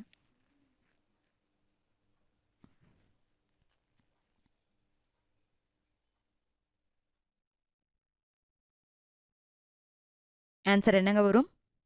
ராஜநாராயணன் சம்புவராயன் அப்படிங்கிறவரை குமார கம்பனர் வந்து தோற்கடிச்சிருப்பார். இவரை தோற்கடிச்சதுக்கு பிறகுதான் குமார கம்பனர் வந்து தெற்கு நோக்கி வந்து மதுரையை வந்து என்ன பண்ணியிருப்பாங்க, படையெடுப்பு. தெற்கு விஜயநகர ஒரு அரசர். ஓகேங்களா. அவர் என்ன பண்ணியிருப்பார், தெற்கு நோக்கி மதுரை நோக்கி படையெடுத்து வந்து கைப்பற்றியிருப்பார். இவர் வந்து குமார கம்பனர் ஃபஸ்ட்டு ராஜநாராயண சம்புவராயனை தோற்கடித்ததற்கு பிறகுதான் மதுரை நோக்கிய படையெடுப்பு வந்து நிகழ்ந்திருக்கும். அந்த மதுரை படையெடுப்பை பற்றி தான் குமார கம்பனருடைய மதுரை படையெடுப்பை பற்றி சொல்கிறதா உங்களுக்கு என்னதுங்க, கங்காதேவி அவங்க வந்து என்ன பண்ணியிருப்பாங்க, எழுதியிருப்பாங்க பார்த்தீங்களா.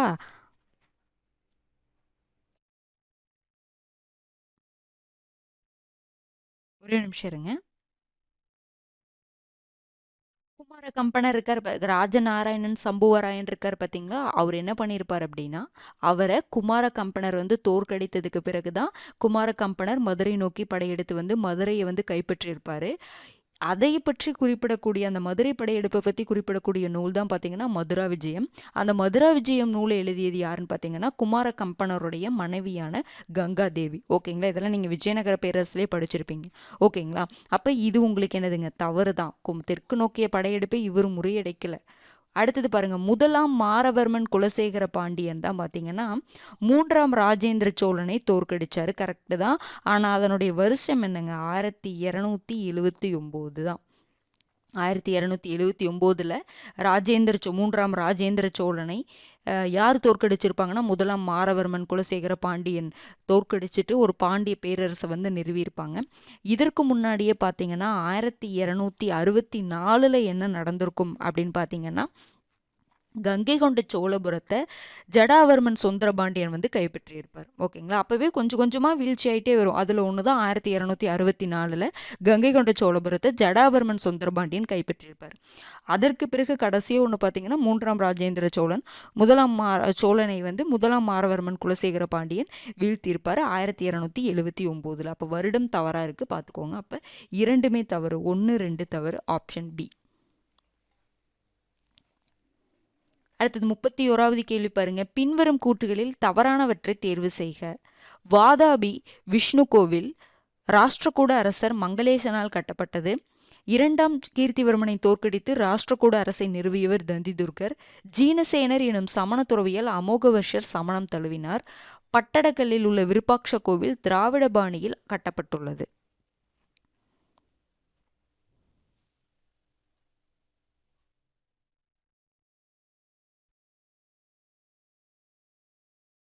ஆன்சர் பார்த்துடலாங்களா? பட்டடக்கல்ல பார்த்தீங்கன்னா உங்களுக்கு கோவில்கள் நிறைய இருக்குன்னு படிச்சிருப்போம். சிலதில் திராவிட பாணியில் இருக்கும், சிலதில் வட இந்திய பாணியில் இருக்கும், நம்ம படிச்சோம். அதில் ஒரு முக்கியமான கோவில் தான் விருப்பாட்ச கோவில். அந்த விருப்பாட்ச கோவில் பார்த்தீங்கன்னா திராவிட பாணியில் தான் வந்து கட்டப்பட்டிருக்கும். கரெக்ட் தான். அடுத்தது அமோகவர்ஷர் எப்போ வந்து சமணம், யாருனால வந்து சமண மதத்தை தழுவினார் அப்படின்னு பார்த்தீங்கன்னா ஜீனசேனர். அப்போ யார் யார் எந்தெந்த மதத்தை தழுவினாங்க, அதற்கு காரணம் யார் அப்படிங்கிறத பார்க்கணும். ஜீனசேனர் எனும் சமண துறவியால் அமோகவர்ஷர் சமணம் தழுவியிருப்பார். கரெக்ட் தான். அடுத்தது 2ஆம் கீர்த்திவர்மனை தோற்கடித்து ராஷ்டிரகூட அரசை நிறுவியவர் யாருன்னு பார்த்தீங்கன்னா தந்திதுர்கர். கரெக்ட் தான். 2ஆம் கீர்த்திவர்மனை தோற்கடித்து ராஷ்டிரகூட அரசை நிறுவியவர் தந்திதுர்கர். இப்போ இந்த அரசர்களாக நீங்கள் படிக்கும் பொழுது ஃபஸ்ட்டு யார் வராங்க, கடைசியில் யார் இருக்காங்க, யார் யாரை தோற்கடிச்சிட்டு யார் வந்து அந்த ஆட்சியில் வராங்க அப்படிங்கிறது கண்டிப்பாக பார்க்கணும். ஓகேங்களா? அடுத்தது வாதாபி விஷ்ணு கோவில் மங்களேசனால் தான் கட்டப்பட்டுச்சு. ஆனால் மங்களேசன் ஒரு ராஷ்டிரகூட அரசரா, சாளுக்கிய அரசர். அப்போ இது தவறு. இந்த மாதிரி ஒவ்வொரு அந்தந்த, ஏன்னா சில டைம் ஏன் இதை கொடுத்தனா இந்த மாதிரி கேட்பாங்கன்னு யோசிக்காதீங்க. அவங்க என்ன பண்ணுவாங்கன்னா அந்த பெயரை கொடுத்துட்டு இவர் எந்த தென்னிந்திய அரசு பகுதியை சேர்ந்தவர், ராஷ்டிரகூடரா, இவர் சாளுக்கிய அரசரா அப்படிங்கிற மாதிரி கேள்வி நமக்கு தெரியாத அரசை பற்றி கேட்கறக்கு வாய்ப்பு இருக்குது. ஒரு பேரை கொடுத்துட்டு சோழரான்னு கேட்டால் நம்ம ஈஸியாக கண்டுபிடிச்சிருவோம். அவர் சாளுக்கியரா, ராஷ்டிரகூடரா, சாதவாகனரா அப்படின்னு கேட்கும் பொழுது நம்ம யோசிக்க வேண்டியது வரும். அதனால் நீங்கள் படிக்கும் பொழுது இவர் எந்த அரசர் அப்படிங்கிறது தெளிவாக படிச்சுக்கோங்க. நம்ம படிச்சிருப்போம், ஆனால் என்னதுன்னா அது பார்க்காம சரி கவனிக்காமல் விட்டுருப்போம். புரிஞ்சுதுங்களா? அதுக்காக தான் இந்த கொஷின் கொடுத்தா பார்த்துக்கோங்க. அப்போ ஃபஸ்ட்டு தான் உங்களுக்கு தவறு, ஏ தான் தவறு. அடுத்தது 32வது கேள்வி பாருங்க. கீழ்காணும் கூற்றுகளில் சரியானவற்றை தேர்வு செய்க. மார்க்கோ போலோ காயல் துறைமுகத்திற்கு 1298 வருகை புரிந்தார். கண்ணனூர் போர் சடையவர்மன் சுந்தரபாண்டியனுக்கு சாதகமாக முடிந்தது. இதில் எது சரின்னு பாருங்க.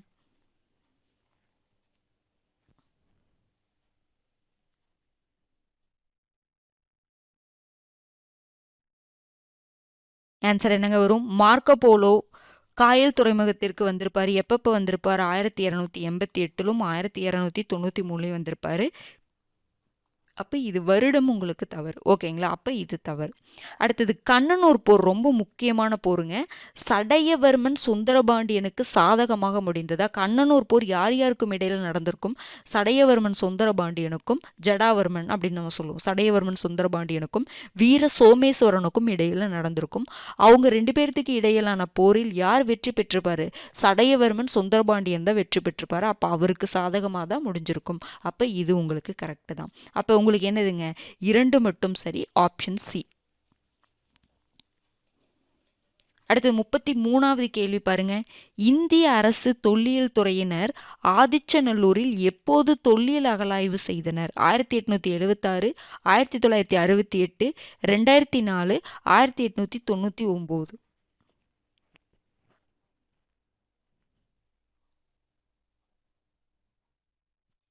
ஆன்சர் என்னங்க வரும்? இந்திய அரசு தொல்லியல் துறையினர் ஆதிச்சநல்லூரில் எப்போது தொல்லியல் அகழாய்வு செஞ்சுருப்பாங்க, ஸ்டார்ட் பண்ணியிருப்பாங்க? 2004. அதே மாதிரி 1968 தமிழ்நாடு தொல்லியல் துறை பார்த்தீங்கன்னா கொற்கையில் வந்து உங்களுக்கு தொல்லியல் அகழாய்வு வந்து ஸ்டார்ட் பண்ணியிருப்பாங்க. அதுக்கப்புறம் பார்த்தீங்கன்னா 1876 உங்களுக்கு ஆதிச்சநல்லூரை ஜாகோர் அப்படிங்கிற ஜெர்மானிய பரப்பாளர் வந்து என்ன பண்ணியிருப்பாருன்னா அகழாய்வு பண்ணியிருப்பாங்க ஆதிச்சநல்லூரை. அடுத்தது 1899 அலெக்சாண்டரி அப்படிங்கிற ஒருத்தர், அவர் இங்கிலாந்து நாட்டுக்கார். அவர் என்ன பண்ணியிருப்பாருன்னா ஆதிச்சநல்லூரை வந்து அகலாய்வு பண்ணியிருப்பாங்க. அந்த ஆதிச்சநல்லூர் அப்படிங்கிறது அந்த அகலாய்வு ஃபர்ஸ்ட்லேருந்து யார் பண்ணிட்டு வராங்க அப்படிங்கிறது தெரிஞ்சுக்கணும். புரிஞ்சுதுங்களா? தமிழ்நாடு தொல்லியல் துறை 1968 கொற்கையை அகலாய்வு பண்ணுறாங்க. அந்த 2004 இந்திய அரசு தொல்லியல் துறை வந்து ஆதிச்சநல்லூரில் என்ன பண்ணுறாங்க, தொல்லியல் அகலாய்வு ஸ்டார்ட் பண்ணுறாங்க, செய்கிறாங்க. ஓகேங்களா? அடுத்தது 34வது கேள்வி பாருங்க. பின்வரும் கூற்றுகளை ஆராய்க. தென்னிந்தியாவில் பொது ஆண்டு 5ஆம் நூற்றாண்டில் வீணைக்கு பதிலாக யாழ் பயன்பாட்டிற்கு வந்தது. காவியதர்ஷா என்னும் நூலை தண்டி இயற்றினார். இதுல எது சரின்னு பாருங்க.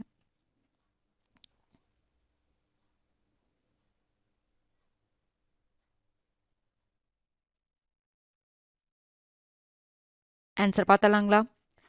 காவியதர்ஷா அப்படிங்கிற நூலை யாருங்க எழுதியிருப்பாங்க? தண்டி தான் எழுதியிருப்பாரு. கரெக்டு தான்.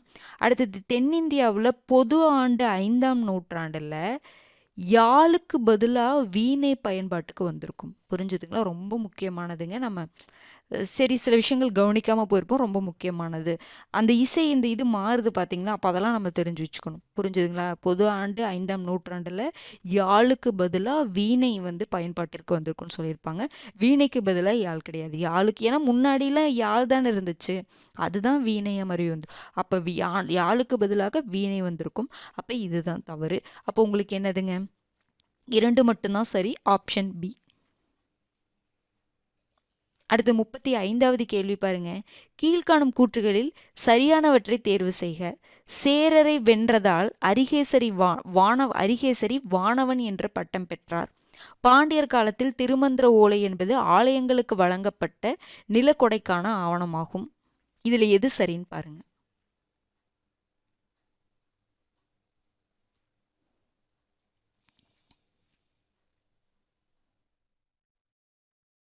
ஆன்சர் என்னங்க வரும்? சேரரை வென்றதால் யாருக்கு வானவன் அப்படிங்கிற பட்டம் கிடைச்சிருக்கும்? அரிகேசரிக்கு கிடையாது, சேந்தன் அப்படிங்கிற ஒரு மன்னனுக்கு. சேரரை வென்றதால் சேந்தன் அப்படிங்கிறவங்களுக்கு வானவன் அப்படிங்கிற பட்டம் கிடைக்கப்பட்டிருக்கும். இது தவறு. அடுத்தது பாண்டியர் காலத்தில் திருமந்திர ஓலைன்னு ஒரு டேர்ம் இருக்கு. அந்த திருமந்திர ஓலை அப்படிங்கிறது ஆலயங்களுக்கு வழங்கப்பட்ட நிலக்கொடைக்கான ஆவணம் கிடையாது. அரசர்கள் வந்து ஆணை பிறப்பிப்பாங்க பார்த்தீங்களா, அந்த ஆணை பிறப்பிக்கிறதான் திருமந்திர ஓலைன்னு சொல்லுவாங்க. இது ஆலயங்களுக்கு வழங்கப்பட்ட நிலக்கொடைக்கான ஆவணங்கள் கிடையாது. திருமந்திர ஓலை என்பது அரசர்களுடைய ஆணையை வந்து ஆணைகளை வந்து குறிப்பிடுறது. ஓகேங்களா? அதான் திருமந்திர ஓலை. அப்ப இது தவறு. இரண்டுமே தவறு. 1, 2 தவறு. Option D. அடுத்து 36வது கேள்வி பாருங்க. கீழ்காணும் கூற்றுகளில் சரியானவற்றை தேர்வு செய்க. பட்டடக்கல் கல்வெட்டு 2ஆம் புலிகேசி ஹர்ஷவர்தனை தோற்கடித்ததை பற்றி குறிப்பிடுகின்றது. காஞ்சிபுரம் வைகுண்ட பெருமாள் கோவில் நந்திவர்ம பாணியிலான கட்டடக்கலையின் வகையில் அடங்கும். எது சரின்னு பாருங்க.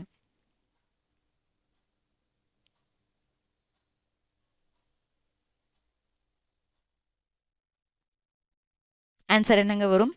2ஆம் புலிகேசி ஹர்ஷவர்தனரை தோற்கடித்ததை பற்றி குறிப்பிடக்கூடிய கல்வெட்டு எதுங்க? ஐஹோல் கல்வெட்டு. ரொம்ப முக்கியமான கல்வெட்டு. ரவிகீர்த்தி எழுதியிருப்பாரு சமஸ்கிருத மொழியில். ஓகேங்களா? 2ஆம் புலிகேசியுடைய அவைப்புலவரான ரவிகீர்த்தி வந்து அந்த ஐஹோல் கல்வெட்டை வந்து எழுதியிருப்பாங்க சமஸ்கிருத மொழி. அது வந்து ஹர்ஷவர்தனருடைய தோல்வி. யார்கிட்ட தோற்றுருப்பாரு? 2ஆம் புலிகேசி கிட்ட தோற்றுருப்பாரு. அதை பற்றி குறிப்பிட்டிருக்கும். பட்டடக்கல் கல்வெட்டு கிடையாது.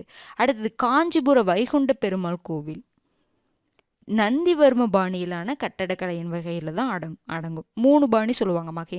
மகேந்திரவர்ம பாணி, நரசிம்மவர்ம பாணி, நந்திவர்ம பாணி அப்படின்னு சொல்லிட்டு இந்த கட்டுமான கோவில்கள் வகையெல்லாம் வந்து இந்த நந்திவர்ம பாணியில் வந்துடும். அந்த ஒற்றைக்கல் கோவில்லாம் பார்த்தீங்கன்னா 1ஆம் நரசிம்மவர்ம பாணியில் வந்துடும். அதுக்கப்புறம் அந்த குகை கோயிலில் இருக்குது பார்த்தீங்களா, குடைவரை கோவிலில் இருக்குது பார்த்தீங்களா, அதெல்லாம் பார்த்தீங்கன்னா 1ஆம் மகேந்திரவர்மன் காலத்து கோயிலில் வந்துடும். புரிஞ்சுதுங்களா? அந்த பாணியில் வந்துடும். அப்போ உங்களுக்கு என்னதுங்க? 2 மட்டும்தான் சரி. Option C.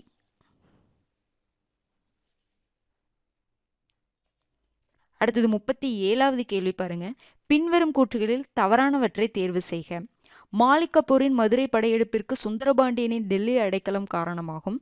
பாண்டியரின் வணிக பரிமாற்றத்தில் தங்க நாணய பயன்பாடு நடைமுறையில் இருந்தது. இதுல எது தவறுன்னு பாருங்க.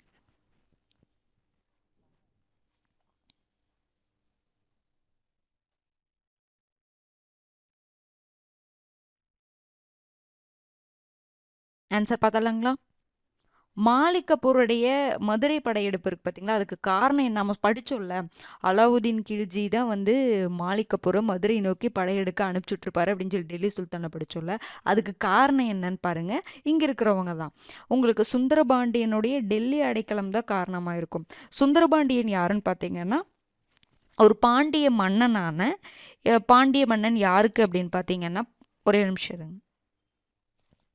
மாரவர்மன் குலசேகரன் இருக்கார்ல, மாரவர்மன் குலசேகர பாண்டியன் இருக்கார்ல, அவருடைய மகன்கள் 2 பேர் இருப்பாங்க. வீரபாண்டியன் ஒன்று, சுந்தரபாண்டியன் ஒன்று.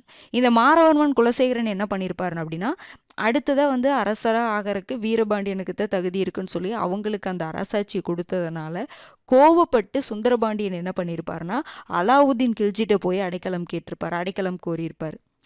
அதனால தான் வந்து பார்த்தீங்கன்னா, அவர் மாலிக் அப்புறம் வந்து மதுரை நோக்கி படையெடுக்கிறதுக்கு அனுப்பிச்சுட்ருப்பார். புரிஞ்சுதுங்களா? அப்போ இது உங்களுக்கு கரெக்டு தான். அடுத்தது, பாண்டியரின் வணிக பரிமாற்றத்தில் தங்க நாணய பயன்பாடு இருந்துச்சுங்களா? இருந்துச்சு. கரெக்டு தான். ஓகேங்களா? நடைமுறையில் இருந்துச்சு. அப்போ 1, 2 ரெண்டுமே சரிதான். Option D. அடுத்தது 38வது கேள்வி.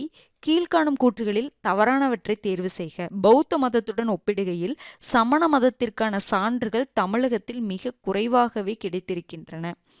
காவிரி பூம்பட்டினத்தில் பௌத்த கால ஸ்தூபிகள் இருந்தமைக்கான சான்றுகள் கிடைத்துள்ளன. இதுல எது வந்து தவறுன்னு பாருங்க.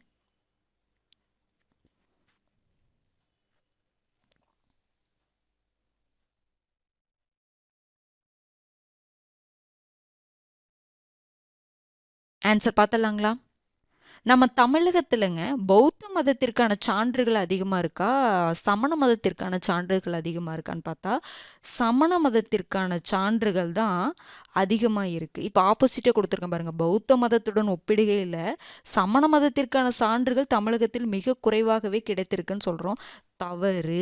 உங்களுக்கு வந்து இந்த 14 கீழ்கணக்கு நூல்கள்லாம் பார்த்தீங்கன்னா சமண முனிவர்கள் எழுதியிருப்பாங்க. அதே மாதிரி நாலடியார் சமண முனிவர்கள் எழுதுனாங்களா, அது மாதிரி நிறைய நூல்கள் பார்த்தீங்கன்னா அந்த ஆசிரியர்கள் எல்லாமே சமணர்களாக தான் இருப்பாங்க. சமண மதத்தை தழுவியவர்கள் தான் நிறைய பேர் இருப்பாங்க.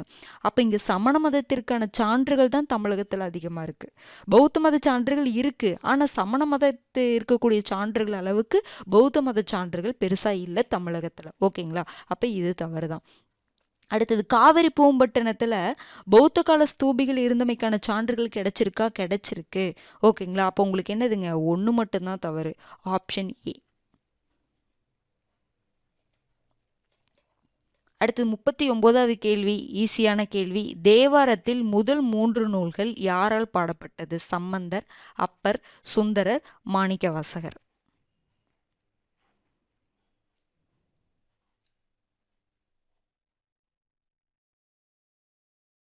என்னங்க வரும்? தேவாரத்தில் ஃபஸ்ட்டு 3 நூல்கள் சம்பந்தர், அடுத்த 3 சம்பந்தர், திருஞான சம்பந்தர் வருவார். ஃபஸ்ட்டு 3 நூல்கள். ஆன்சர் இதுதான்.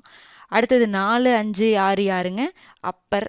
அடுத்தது பார்த்தீங்க அப்படின்னா 7 வந்து சுந்தரர், 8வது மாணிக்கவாசகர். புரிஞ்சுதுங்களா? அந்த முதல் தேவாரம் படிக்கிறோம்ல, ஓகேங்களா? அதில் 1, 2, 3 வந்து திருஞான சம்பந்தர், 4, 5, 6 அப்பர், 7 வந்து உங்களுக்கு சுந்தரர் வருவாங்க. ஓகேங்களா? இதெல்லாம் ரொம்ப முக்கியமானதுங்க. இதெல்லாம் ஈஸி, சிம்பிளாக இருக்குதுன்னு விட்டுட்டு போயிடாதீங்க. ஓகேங்களா? இதெல்லாம் நமக்கு தெரிஞ்சது தானே. அந்த அசால்ட்டு தான் என்றைக்குமே இருக்கக்கூடாதுங்க. இது உங்களுக்கு நல்லா தெரிஞ்சிருந்தாலும் இதை பார்த்தோன்னா உங்களுக்கு அந்த ஒரு சின்சியாரிட்டி வரணும். கஷ்டமான கொஷினை பார்த்தா உங்களுக்கு எவ்வளோ ஒரு எப்படி நம்ம யோசிப்போம், அதே மாதிரி இதுக்கும் நம்ம அதை யோசிக்கணும்.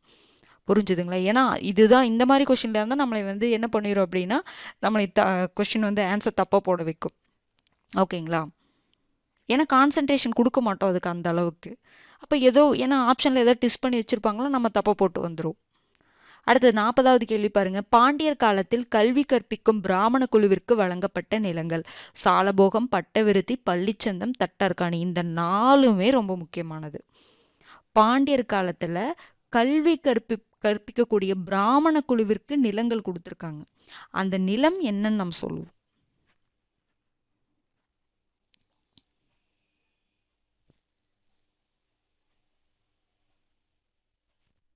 ஆன்சர் என்னங்க வரும்? பட்டவிருத்தி. ரொம்ப முக்கியமானதுங்க. பாண்டியர் காலத்தில் கல்வி கற்பிக்கக்கூடிய பிராமண குழுவிற்கு வழங்கப்பட்ட நிலம் பட்டவிருத்தின்னு சொல்லுவோம்.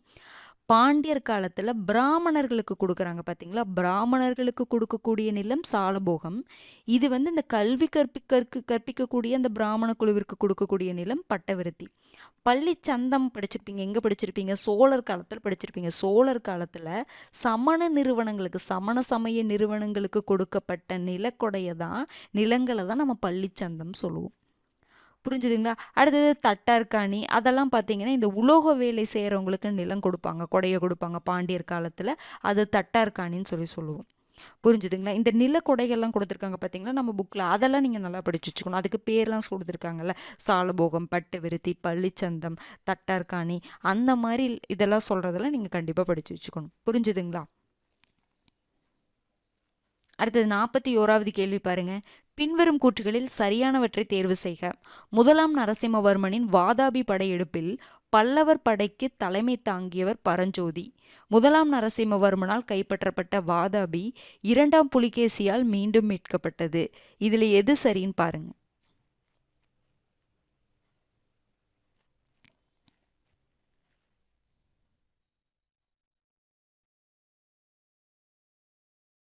ஆன்சர் என்னங்க வரும்? நம்ம பார்த்தோம்ல, இவருடைய முதலாம் மகேந்திரவர்மன் காலத்துல யாருங்க, இரண்டாம் புலிகேசி போய் என்ன பண்ணியிருப்பார், வெங்கியை கைப்பற்றியிருப்பார் பார்த்தோம்ல. அதற்கு பழி வாங்கணுங்கிறக்காக தான் முதலாம் மகேந்திரவர்மனுடைய மகனான முதலாம் நரசிம்மவர்மன் பார்த்தீங்கன்னா வாதாபிக்கு படையெடுத்து போய் வாதாபி வந்து படையெடுத்து போயிருப்பார். வாதாபி படையெடுப்புல வந்து அந்த பல்லவர் படை யார் தலைமை தாங்கியிருப்பாங்கன்னா பரஞ்சோதி, சிறு தொண்டர்னு சொல்லுவோம். ஓகேங்களா?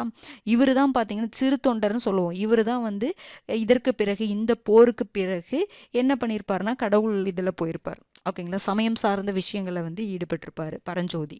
புரிஞ்சுதுங்களா? முதலாம் நரசிம்மவர்மனுடைய வாதாபி படையெடுப்புல பல்லவர் படைக்கு தலைமை தாங்கியவர் பரஞ்சோதி. ரொம்ப ரொம்ப முக்கியமானது, சிறு தொண்டர் அப்படின்னு சொல்லுவோம். புரிஞ்சுதுங்களா? அப்ப இது கரெக்ட். அடுத்தது, இப்போ முதலாம் நரசிம்மவர்மன் போய் வாதாபி படையெடுப்புல இரண்டாம் புலிகேசி வந்து தோற்கடிச்சிட்டு வாதாபியை வந்து கைப்பற்றிடுவார். முதலாம் நரசிம்மவர்மனால் கைப்பற்றப்பட்ட வாதாபி இரண்டாம் புலிகேசியால் மீண்டும் மீட்கப்பட்டதா?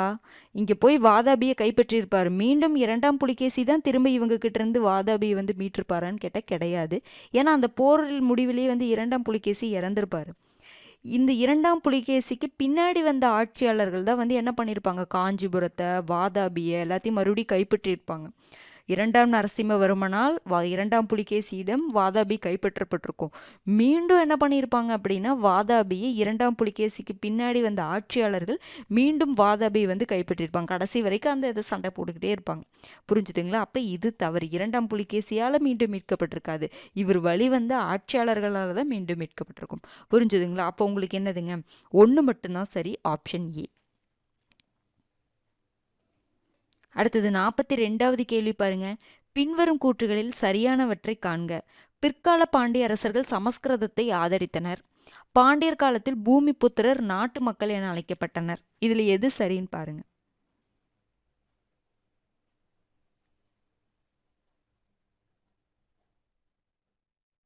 ஆன்சர் பார்த்தலாங்களா? பிற்கால பாண்டிய அரசர்கள் சமஸ்கிருதத்தை ஆதரிச்சாங்களா? ஆதரிச்சாங்க. ஓகேங்களா? தமிழ் சமஸ்கிருதம் ரெண்டையுமே ஆதரிச்சாங்க. ரொம்ப முக்கியமானது, பார்த்துக்கோங்க. ஏன்னா நம்ம பாண்டியர்னு வந்தோன்னா தமிழ் மட்டும் தானே ஆதரிச்சு, சமஸ்கிருதத்தை ஆதரிச்சிருக்க மாட்டாங்கன்னு நம்ம இப்படி யோசிப்போம். படிக்காமல் போனால் அப்படி யோசிப்போம். ஓகேங்களா? அப்போ படிச்சுட்டு அதுக்காக இதை பார்த்துக்கோங்கன்னு நான் சொல்லுவேன். சமஸ்கிருதத்தை அவங்க ஆதரிச்சிருக்கிறாங்க. அடுத்தது, பாண்டியர் காலத்தில் பூமி புத்திரர் நாட்டு மக்கள் என அழைக்கப்பட்டனரா? கரெக்ட். இந்த நிலங்களை வச்சிருப்பாங்கல்ல, அவங்களெல்லாம் தான் வேளாளர்னு சொல்லுவாங்க. ஓகேங்களா? அவங்கள என்ன சொல்லுவாங்கன்னா பூமி புத்திரர்னு சொல்லுவாங்க, நாட்டு மக்கள் அப்படின்னு சொல்லுவாங்க. புரிஞ்சுதுங்களா? நில உரிமையாளர்களை தான் வேளாளர், பூமி புத்திரர், நாட்டு மக்கள் அப்படின்னு சொல்லுவாங்க. அப்போ கரெக்டு தான். 1, 2 ரெண்டுமே சரி, ஆப்ஷன் ஏ. அடுத்து 43வது கேள்வி பாருங்க. கீழ்காணும் கூற்றுகளில் சரியானவற்றை தேர்வு செய்க.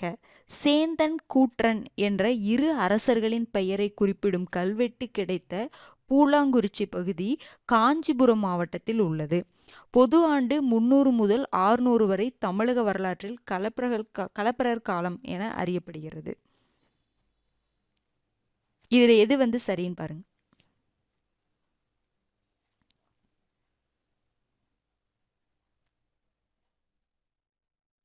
ஆன்சர் பார்த்தலாங்களா? பூலாங்குறிச்சி அப்படிங்கிற இடத்துல ஒரு கல்வெட்டு கிடைச்சிருக்குது. அந்த கல்வெட்டுல சேந்தன் கூற்றன் அப்படின்னு சொல்லக்கூடிய இரு அரசர்களை பற்றி குறிப்பிடக்கூடிய ஒரு கல்வெட்டு கிடைச்சிருக்கு. அந்த கல்வெட்டு எங்க? பூலாங்குறிச்சி இருக்கு. அந்த பூலாங்குறிச்சி எந்த மாவட்டங்க? காஞ்சிபுரம் மாவட்டம் கிடையாது, சிவகங்கை மாவட்டம். இந்த மாவட்டங்கள் ரொம்ப முக்கியமானதுங்க, பார்த்துக்கோங்க. கேட்பாங்க, கண்டிப்பாக கொஸ்டின் கேட்பாங்க. அடுத்தது பாருங்க, களப்பிரர் காலம் அப்படிங்கிறது எந்த காலத்துங்க சொல்லுவோம்? பொது ஆண்டு 300 to 600 வரை. அப்போ கிமு 300லேருந்து கிபி 300 வரைக்கும் நம்ம சங்க காலம். அந்த 300லேருந்து 600 வரைக்கும் நம்ம களப்பிரர் காலம் அப்படின்னு சொல்லுவோம், சங்க காலம். இந்த களப்பிரர் காலத்தை தான் நம்ம சங்க மருவிய காலம் நம்ம படிச்சிருப்போம்ல, அது இந்த காலத்தில் தான் உங்களுக்கு 14 கீழ்கணக்கு நூல்கள், திருக்குறள் ஆகட்டும், இதெல்லாமே வந்து தோன்றியிருக்கும். ஓகேங்களா? அப்போ இது உங்களுக்கு கரெக்டு தான். அப்போ உங்களுக்கு என்னதுங்க? 2 மட்டும்தான் சரி, ஆப்ஷன் பி. அடுத்தது 4வது கேள்வி பாருங்க. கீழ்காணும் கூற்றுகளில் சரியானவற்றை தேர்வு செய்க. ஆதிசங்கரர் விசிஷ்டாத்வைதம் என்ற கோட்பாட்டை முன்வைத்தார். வேதாந்த தேசிகர் தலைமையிலான பிரிவு ஆதிசங்கரர் வழித்தோன்றல்கள் ஆகும். இதுல எது வந்து சரின்னு பாருங்க.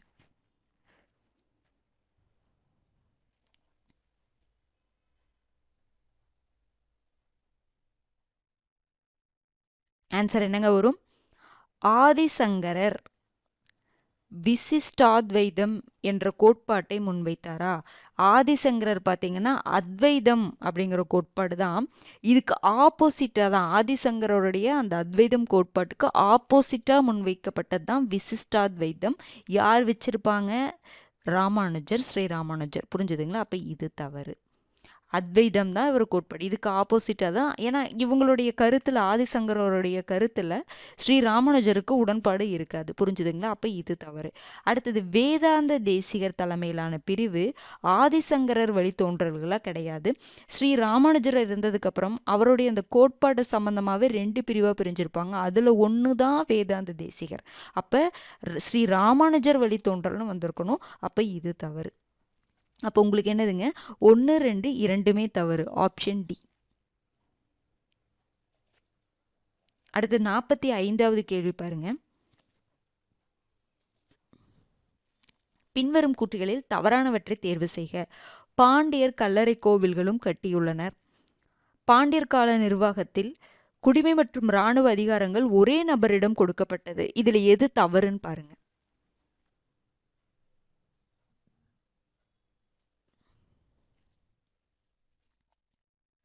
பாண்டியர்கள் கல்லறை கோவிலும் கட்டினாங்களா? கரெக்டு தான், சுந்தரேஸ்வரம் சொல்லுவோம். ஓகேங்களா? பாண்டியர்கள் கல்லறை கோவிலும் கட்டியிருக்கிறாங்க. பாண்டியர் கால நிர்வாகத்தில் குடிமை மற்றும் நிர்வாக அதிகாரங்கள் 2மே ஒரே நபர்கிட்ட கொடுக்கப்பட்டிருக்கு. இதுவும் ரொம்ப முக்கியமானது. ஒருத்தரே பார்த்துட்டு இருந்திருங்க, கவனிச்சுட்டு இருந்திருக்கிறாங்க. ஏன்னா இந்த நிர்வாகம், சோழர் கால நிர்வாகம், பாண்டியர் கால நிர்வாகம், பல்லவர் கால நிர்வாகம், இதெல்லாம் கண்டிப்பாக பார்த்து வச்சுக்கோங்க. அவங்களுடைய பீரியடில் பெண்கள் எப்படி நடத்தினாங்க, பெண்கள் நிர்வாகத்துக்குள்ளே வந்தாங்களா, அவங்க என்னென்ன மொழியில் ஆதரிச்சாங்க, என்னென்னலாம் கல்வெட்டு அதை பற்றி குறிப்பிடுது, அதெல்லாம் கன்ஃபார்ம் ரொம்ப ரொம்ப முக்கியமானது. ஓகேங்களா? அப்போ உங்களுக்கு என்னதுங்க? 1, 2 இரண்டுமே சரிதான், எதுவுமே தவறு கிடையாது, ஆப்ஷன் ஏ. அடுத்தது 46வது கேள்வி பாருங்க. கீழ்கண்ட கூற்றுகளில் தவறானவற்றை காண்க. பராந்தக சோழனால் கிபி 916 வல்லம் போர்க்களத்தில் 3ஆம் கிருஷ்ணர் தோற்கடிக்கப்பட்டார். காரபுரி தீவிற்கு போர்ச்சுகீசியர் எலிஃபண்டா தீவு என பெயரிட்டனர். இதுல எது தவறுன்னு பாருங்க.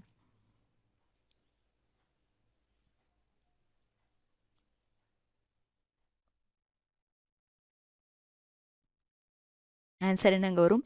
கிபி 916 யார் யாருக்கும் இடையில உங்களுக்கு வல்லம் அப்படிங்கிற இடத்துல போர் நடந்திருக்கும்? இந்த வெண்ணி போர்க்களம் நம்ம பார்த்தோம், அந்த திருப்புறம்பயம் போர், அது எல்லாத்தையுமே நல்லா பார்த்து வச்சுக்கோங்க. பராந்தக சோழனுக்கும் 2ஆம் கிருஷ்ணருக்கும் நடந்திருக்கும். பராந்தக சோழன் வல்லம் போர்க்களத்தில் கிபி 916 2ஆம் கிருஷ்ணரை தோற்கடிச்சிருப்பாரு. இந்த 2ஆம் கிருஷ்ணர், 1ஆம் கிருஷ்ணர், 3ஆம் கிருஷ்ணர் கன்ஃபியூஸ் ஆகிக்காதீங்க, லைனாக பார்த்து வச்சுக்கோங்க. அந்த 3ஐயும் எழுதி அவங்க எந்த கோயிலை கட்டினாங்க அப்படிங்கிறத நீங்கள் தெரிஞ்சு வச்சுக்கணும். ஓகேங்களா? அதே மாதிரி அவங்க சம்மந்தமாக ஏதாவது போர் இருக்கா அப்படிங்கிறத பார்த்துக்கோங்க. அப்போ இது தவறு தான். அடுத்தது, காரபுரி தீவிற்கு போர்ச்சுகீசியர் எலிஃபெண்டா தீவு என பெயரிட்டனரா? கரெக்ட். இப்போ எலிஃபெண்டா தீவுன்னு சொல்கிறோம்ல, அது என்னன்னா காரபுரி தீவு தான். அதுக்கு பேரே ஸ்ரீபுரி காரபுரின்னு தான் சொல்லுவாங்க. ஆனால் போர்ச்சுகீசியர் வந்தவங்க அதை பார்க்கும் பொழுது எலிஃபெண்ட் யானை மாதிரி இருந்ததுனால அதுக்கு எலிஃபெண்டா தீவுன்னு சொல்லி வச்சுட்டாங்க. அப்போ கரெக்ட் தான். அப்போ உங்களுக்கு என்னதுங்க, ஒன்று மட்டும்தான் தவறு, ஆப்ஷன் பி. அடுத்தது 47வது கேள்வி பாருங்க. கீழ்காணும் தகவல்களில் சரியானவற்றை காண்க. முதலாம் பராந்தக சோழனிடம் இரண்டாம் ராஜசிம்மனின் தோல்வி கடுங்கோனால் எழுச்சி பெற்ற பாண்டிய ஆட்சிக்கு முடிவானது. வேள்விக்குடி செப்பேடுகள் பாண்டிய அரசர்கள் செய்த அஸ்வமேத யாகத்தை குறிப்பிடுகிறது. இதுல எது சரின்னு பாருங்க.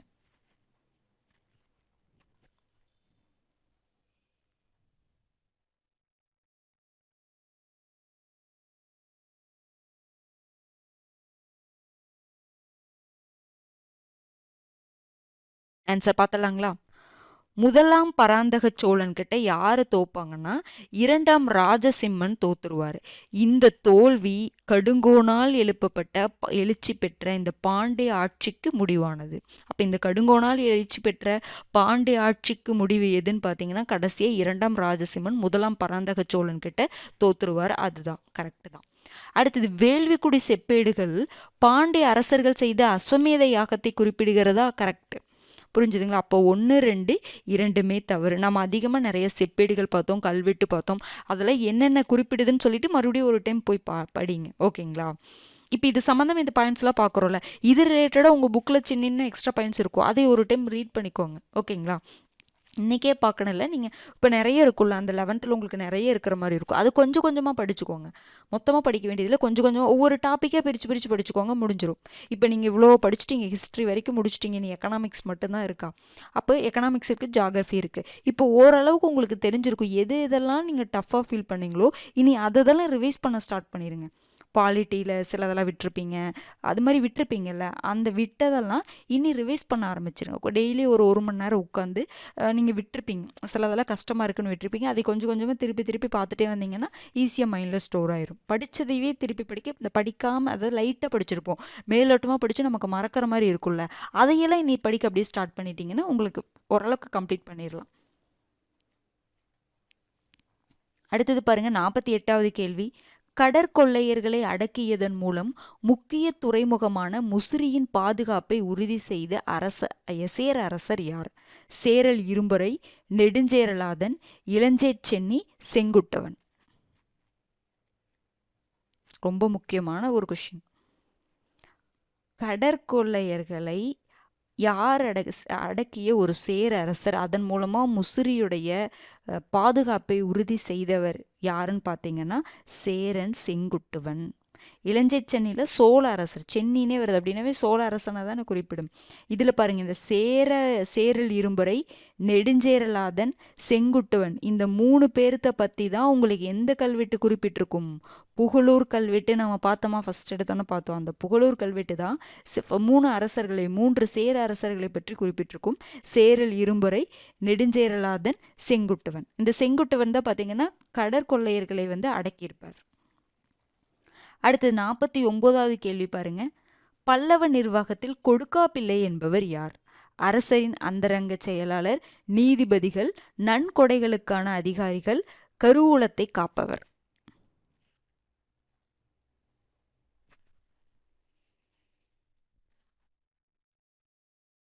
பல்லவ நிர்வாகத்துல கொடுக்காப்பிள்ளைன்னு ஒருத்தர் இருக்காங்க. அப்படியே ஆப்போசிட்டாக எடுத்துக்கணும். கொடுக்காப்பிள்ளைன்னா கொடுக்க மாட்டாங்கன்னு சொல்கிறல, இவங்க கொடுப்பாங்க. நன்கொடைகளுக்கான அதிகாரிகளை தான் நம்ம என்ன சொல்கிறோம் அப்படின்னா கொடுக்காப்பிள்ளைன்னு சொல்கிறோம். அப்படியே ஆப்போசிட்டாக இருக்குது பாருங்கள். கொடுக்காப்பிள்ளை அப்படின்னா நன்கொடைகளுக்கான அதிகாரிகளை தான் சொல்கிறாங்க பல்லவ நிர்வாகத்தில். அரசரின் அந்தரங்க செயலாளரை என்னங்க சொல்லுவாங்க? ரகஸ்திக்ரதான்னு சொல்லுவாங்க. ரகஸ்திக்ரதா, ரகசியம்னு வருது பாருங்க. அரசரின் அந்தரங்க செயலாளரை ரகஸ்திக்ரதா, ரகசியம், அந்தரங்கம்னாவே என்ன ரகசியமா, அப்ப ரகஸ்திக்ரதா. நீதிபதிகளை பார்த்தீங்கன்னா தர்மதிகாரிகள்னு சொல்றாங்க. கருவூலத்தை காப்பவர் என்னன்னு சொல்லுவாங்கன்னா மாணிக்க பண்டாரம்.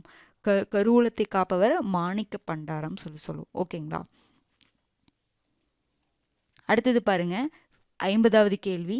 ஐநூற்றுவ பேரேரி என்ற பாசன ஏரி எங்குள்ளது? காஞ்சிபுரம், அரியலூர், புதுக்கோட்டை, செங்கல்பட்டு. எங்கே வரும் எங்கெங்கே வரும்? 500 பேரேரி. ஏன்னா அந்த பாசனத்துக்கெல்லாம் அவங்க உண்மை நிறைய பண்ணாங்க. ஓகேங்களா? சோழர்களாகட்டும், சேரர்களாகட்டும், சோழர்கள் மெயினாக சோழர்கள். ஓகேங்களா? அப்போ பார்த்தீங்கன்னா என்னங்க வரும்? 500 பேரேரி ஏரி எங்கே இருக்குது? புதுக்கோட்டை மாவட்டத்தில் இருக்குது. செங்கல்பட்டில் பார்த்தோம் அந்த திருமுக்கூடலில் அந்த வேத கல்லூரி 1067 ஸ்டார்ட் பண்ணாங்கன்னு பார்த்தோம் இல்லையா? ஓகேங்களா? இதெல்லாம் ஞாபகம் வச்சுக்கோங்க. ரொம்ப ரொம்ப முக்கியமானது. இப்போ ஒரு 50 கொஷின் பார்த்தோம்னா சரி நீங்கள் 100 கொஷினே வச்சுக்கோ, 100 பாயிண்ட்டுனே வச்சுக்கோங்களேன். ஒரு 100 பாயிண்ட் நம்ம பார்த்துருப்போம். 100க்கு மேலே தான் பார்த்துருப்போம். ஒரு 150 125ன்னு வச்சுக்கோங்க. இவ்வளோ பாயிண்ட்ஸ் நம்ம இந்த லைவ் டெஸ்ட் மூலமாக நம்ம தெரிஞ்சுக்கிட்டோம். நீங்கள் படிக்க சில டைம் நம்மளால படிக்க முடியாத சுச்சுவேஷன் இருக்குங்க. அப்படி தான் இருக்கும். புரிஞ்சுதுங்களா? எல்லா நாளும் ஒரே மாதிரிலாம் இருக்கவே இருக்காது. கண்டிப்பாக நம்ம கரெக்டாக நான் ஒன்று பிளான் பண்ணியிருப்போம், இதை படிச்செல்லாம் நினச்சிருப்போம், அதை படிச்சிருக்க முடியாது. படிக்க முடியாத இக்கட்டான சூழ்நிலை வந்திருக்கும். அப்போ கூட நீங்கள் மனசை விட்டுறக்கூடாது. சரி நம்ம படிக்க முடியாமல் போயிடுச்சு, நமக்கு டைம் இல்லாமல் போயிடுச்சு, சரி நம்ம லைவ் டெஸ்ட்டை பார்த்துடலாம் அப்படின்னு நீங்கள் நினச்சிட்டு அந்த ஒரு இடத்துல அதை ஈஸியாக எடுத்துகிட்டு வந்துருங்கன்னு நான் சொல்கிறேன். புரிஞ்சுதுங்களா? ஐயோ நம்ம படிக்கலையேன்னு சொல்லிட்டு என்ன பண்ணிடுவோம் அப்படின்னா அடுத்த நாள் வரக்கூடியதை நம்ம விட்டுருவோம். உங்களால் இப்போ சுத்தமாக படிக்க முடியல, உங்களால் என்ன சொல்கிறதுன்னா, ஏன்னா எல்லாத்துக்குமே சுச்சுவேஷன் இனி எக்ஸாம் நெருங்க இப்படி தான் இருக்கும். ஓகேங்களா? அது யாரையும் ஒன்றுமே சொல்ல முடியாது. நம்ம அப்போ அதை என்ன பண்ணிக்கணும்னா ஈஸியாக எடுத்துக்கணும்னு சொல்கிறேன். இப்போ உங்களால் சுத்தமாகவே படிக்க முடியல நிறைய பேர் நினச்சிருப்பீங்க, படிச்சிருக்கவும் மாட்டீங்க. நிறைய பேர் அட்டன் பண்ணாமல் இருப்பாங்க, படித்ததுக்கப்புறம் அட்டன் பண்ணிக்கலாம்னு நினைப்பாங்க. ஆனால் அவங்களுக்கு அந்த டைமே இருந்திருக்கும். அவங்க வருத்தப்பட்டு ஃபீல் பண்ணி என்ன நமக்கு மட்டும் இப்படி ஆகுதே, நம்மளால் படிக்கவே முடியலையே, புக்கையே எடுக்க முடியலையே அப்படின்னு நம்ம வருத்தப்படுறவங்க நிறைய பேர் இருக்காங்க. அப்போ நீங்கள் என்ன பண்ணுங்க? சரி நம்ம படிக்க முடியலையா, சரி இது ஒரு லைவ் டெஸ்ட் அட்டன் பண்ணிடலாம். ஒரு 100 இன்ஃபர்மேஷனாவது நமக்கு இந்த டாபிக் ரிலேட்டடாக தெரிஞ்சிருமில்ல, ஒரு 150 இன்ஃபர்மேஷனாவது தெரிஞ்சிருமில்ல. சரி இது நம்ம ஓரளவுக்கு படித்த திருப்தின்னு இது பண்ணிக்கலாம். அந்த 1.5 மணி நேரம் உட்காந்து வருத்தப்படுறதுக்கு 1.5 மணி நேரம் உட்காந்து நீங்கள் வீடியோ பார்த்துருங்க, லைவ் டெஸ்ட் அட்டன் பண்ணிடுங்க. புரிஞ்சுதுங்களா? சரி அந்த 5 லெசன் படிக்கணும், ஒரு 4 மணி நேரம் வேணும், 4 மணி நேரம் இல்லை சரிங்களா? இப்போ ஆனால் கையில் 1.5 மணி நேரம் இருக்குது. அந்த 4 மணி நேரம் கிடைக்கலன்னு சொல்லிட்டு அந்த 1.5 மணி நேரத்தை வேஸ்ட் பண்ணுறக்கு, 1.5 மணி நேரத்தில் அந்த 5 லெசனை படிக்க முடியாதுன்னு நினச்சி ஃபீல் பண்ணுறக்கு, சரி இந்த 1.5 மணி நேரத்தை பார்த்துடலாமே, இதில் ஒரு 150 இன்ஃபர்மேஷன் நம்ம தெரிஞ்சுக்கிறோம்ல, தென்னிந்திய பேரரசுகள் சம்மந்தமாக முக்கியமான ஒரு 150 இன்ஃபர்மேஷன் தெரிஞ்சிருச்சுல்ல, இது போதும்னு நினச்சிக்கோங்க. புரிஞ்சுதுங்களா? ஒன்றுமே படிக்காமல் போகிறதுக்கு இந்த 1.5 மணி நேரம் ஓகே தானே? அதுக்காக தான் நான் சொல்கிறேன். புரிஞ்சுதுங்களா? இது பார்க்கணுங்கிறதுக்காக நான் சொல்லவில்லைங்க, ஜென்ரலாக சொல்கிறேன். நீங்கள் எது வேணாலும் பார்த்துக்கலாம், எந்த லைவ் டெஸ்ட் வேணாலும் பார்த்துக்கலாம். நான் ஜென்ரலாக சொல்கிறேன். நம்ம நினச்சி ஃபீல் பண்ணிடக்கூடாது. இப்போ இந்த லைவ் டெஸ்ட்டு உங்களால் பார்க்க முடியல, 1.5 மணி நேரம் உங்களுக்கு பார்க்குறதுக்கு டைமே இல்லை. கடைசியில் உங்களுக்கு ரிவிஷனுக்கு சார் பிடிஎஃப் அனுப்புவார்ல, அதையாவது படிச்சுட்டு போங்க. இந்த 1.5 மணி நேரங்கிறது அங்கே 1/2 மணி நேரமாக குறையுமா?